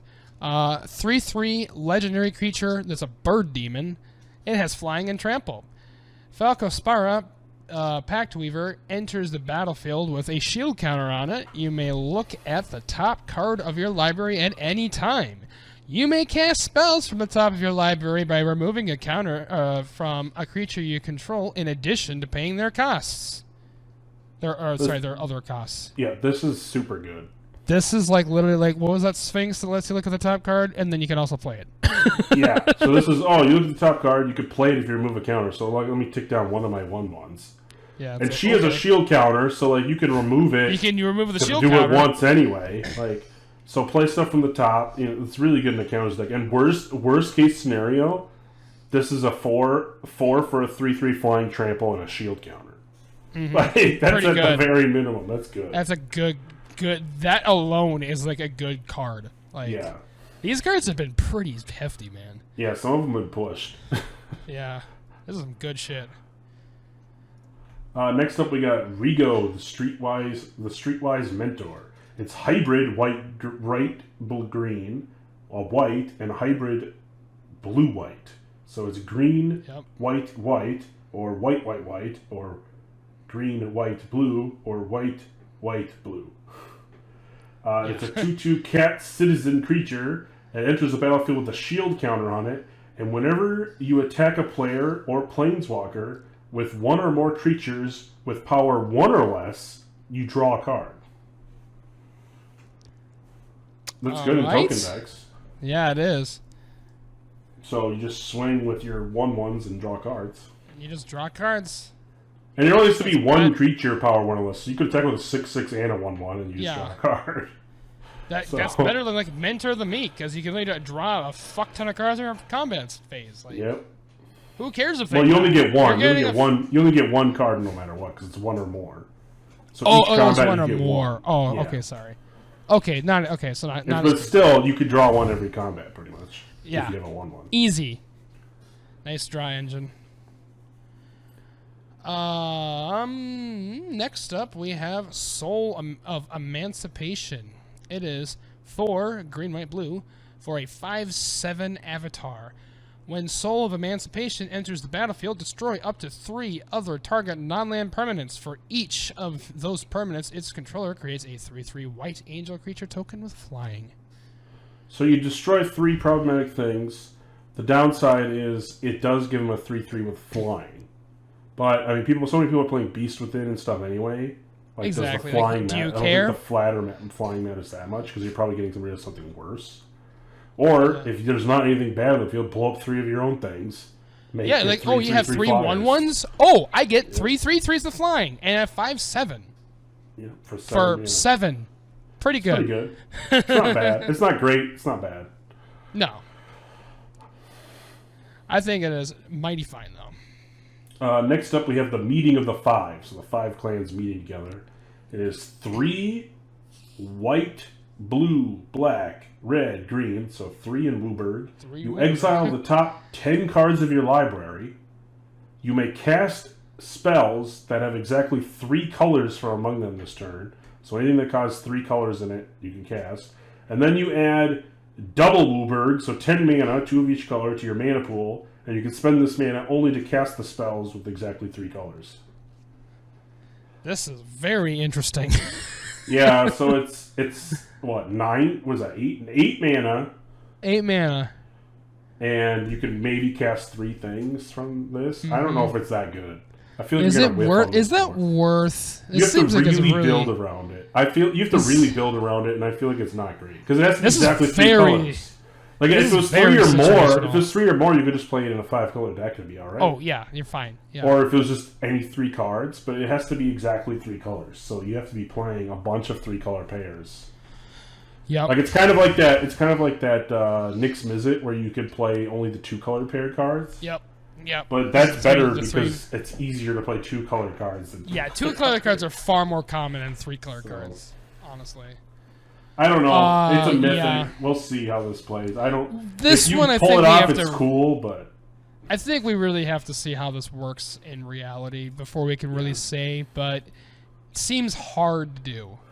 It might be all right in like draft if you're just playing 5-color, but yeah. In draft, I feel like because there's a lot of those 3 colored things. Yeah, you would just draft as many 3 have. color things as you could. Yeah. Yeah, interesting concept, but yes, we'll see. Jury's out on this one, I think. And that's it for multicolored cards. A lot of sweet multicolored cards. Yeah, most of the set is multicolored, like literally half the set. So this will be a fun draft. Everyone will be playing 2 or 3 colors, probably 3 or more colors. 3 I think is like the number they want you to play, honestly. Mm-hmm. Lots of fun stuff. The Ascendancies, minus that 1, are good. And all the cards that could be commanders are good. All the legendary creatures are good. There's a couple new avatars. That's kind of cool. Yeah. There's definitely some like, this can be a commander and be really good. It's definitely a couple of those. Yeah, so now we just got a couple artifacts and some lands left here. All right, so moving on to the artifacts, we have Getaway Car. It is 3 for a 4/3 vehicle. Has haste. Whenever Getaway Car attacks or blocks, return up to 1 target creature that crewed it this turn to its owner's hand. It has crew 1. It's alright. Yeah, it's not bad. It's good to bounce like ETBs back to your hand. Yeah, this is great. We were talking about earlier how some of these had very cheesable ETBs. Well, there's a way to do it. And it's crew 1 for a 4/3. Yeah, 4/3 haste. That's pretty good. Yeah. It's pretty good. Next up, we got Luxure Gyada's Gift. Legendary artifact equipment that costs 1. Equipped creature gets +1/+1 for each counter on it. And equipped permanent isn't a planeswalker and is a creature in addition to its other types. So if and it has equipped planeswalker for 1 or equipped to anything for 3. So equip it to a creature, it gets 1/1 for every counter on it. Equip it to a planeswalker, it gets 1/1 for every one of its loyalty counters, and you can still use its loyalty abilities, but it's also it's a creature, which is kind of cool. Interesting. So attach this to like Nico Bolas, and you got like a 7/7 creature that can use its abilities. That seems and it only costs 1, and it equips to planeswalkers for 1. This is really good in any planeswalker deck. And if you just have a counter matters deck, it's still pretty good in that because it's only equipped 3. That's what I get for like super. That's like made for Super Friends though. Like this is like made for Super Friends for sure. It's this card is really it costs 2 to use. Yep. So really good. That's pretty decent. And you can still use the planeswalkers. Like, why wouldn't you want to do that? Like, so that every time you plus, your creature's gonna get bigger. Yeah, it gets bigger. So. All right, and finally we have Unlicensed Hearse. It is 2 for star vehicle. Tap it. Exile up to 2 target cards from a single graveyard. Unlicensed Hearse power and toughness are each equal to the number of cards exiled with it. Crew 2. This card is really, really good, I think. This is way better than everyone plays, what's the artifact? The Relic. Yep. That exiles 1 card by tapping it. This is 2 mana. You can exile 2 cards from someone's graveyard every turn. And then if you ever crew it, you have a star equal to however many freaking cards you exile. He's big as hell. Like in 2 turns, this is a 4/4. Like, this is a good card. I like this card, and it hates on all of my creature graveyard decks. Yeah, this hates on you. It's a very good card. All right, well that's our artifacts. That sword or whatever is or scepter. It's very that's the best one. Yeah, that's by far the best one. 3 rare artifacts, but the vehicles are fine. I mean, the hearse is like a better relic, as you said, and the getaway car is an easily crewable 4/3 with haste, so it's not bad. Yeah, so, but the sword is overall, awesome. Yeah, that sword's very good. That's definitely the one to play.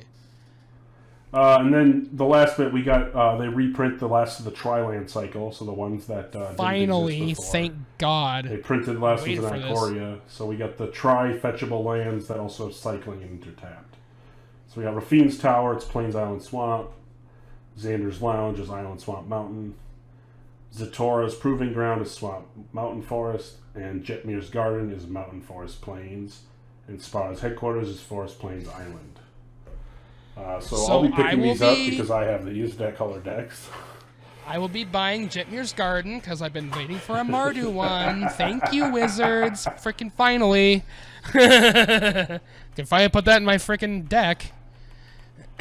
Yes. Naya, obviously. this is not. You mean Naya? Naya is the Jetmir's Garden. Or yeah, red, green, white. Yeah. Yeah, of course, Trilands, very good, fetchable. Love to see it.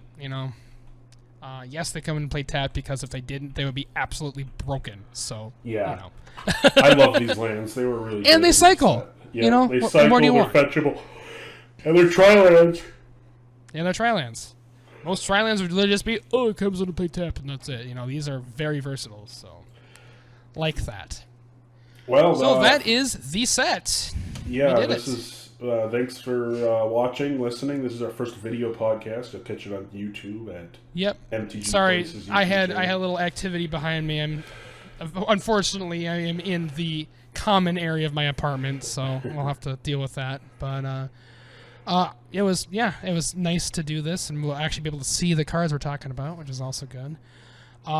As I said, I am very excited about this set. This is fun. Yeah, I'm going. I haven't been this excited about a set for a while. So I'm going to even on Comic Friday. So if anybody is going to be there, say hi. Heck yeah, we'll probably be at Lodestone, I'm guessing. So yeah, are you playing James in that? I'm not sure if I'm gonna be able to because I'm gonna have company over this weekend, but I really want to. I want to play with this set. This set looks fun. If you are gonna, let me know because you probably want to pre-register because they're saying they're going to be a wait list. So I'm sure. Well, like last time. Looking at, I believe it. Like these, as I said, this is gonna be a fun set. And the commander thank cards, you so much. The commander cards are being spoiled the next couple days here, so we'll probably do. Oh yeah, so we'll be we'll definitely be looking at those once we get our hands on them, if you will. All awesome. Right, thanks for listening. Thanks everybody. I always appreciate it.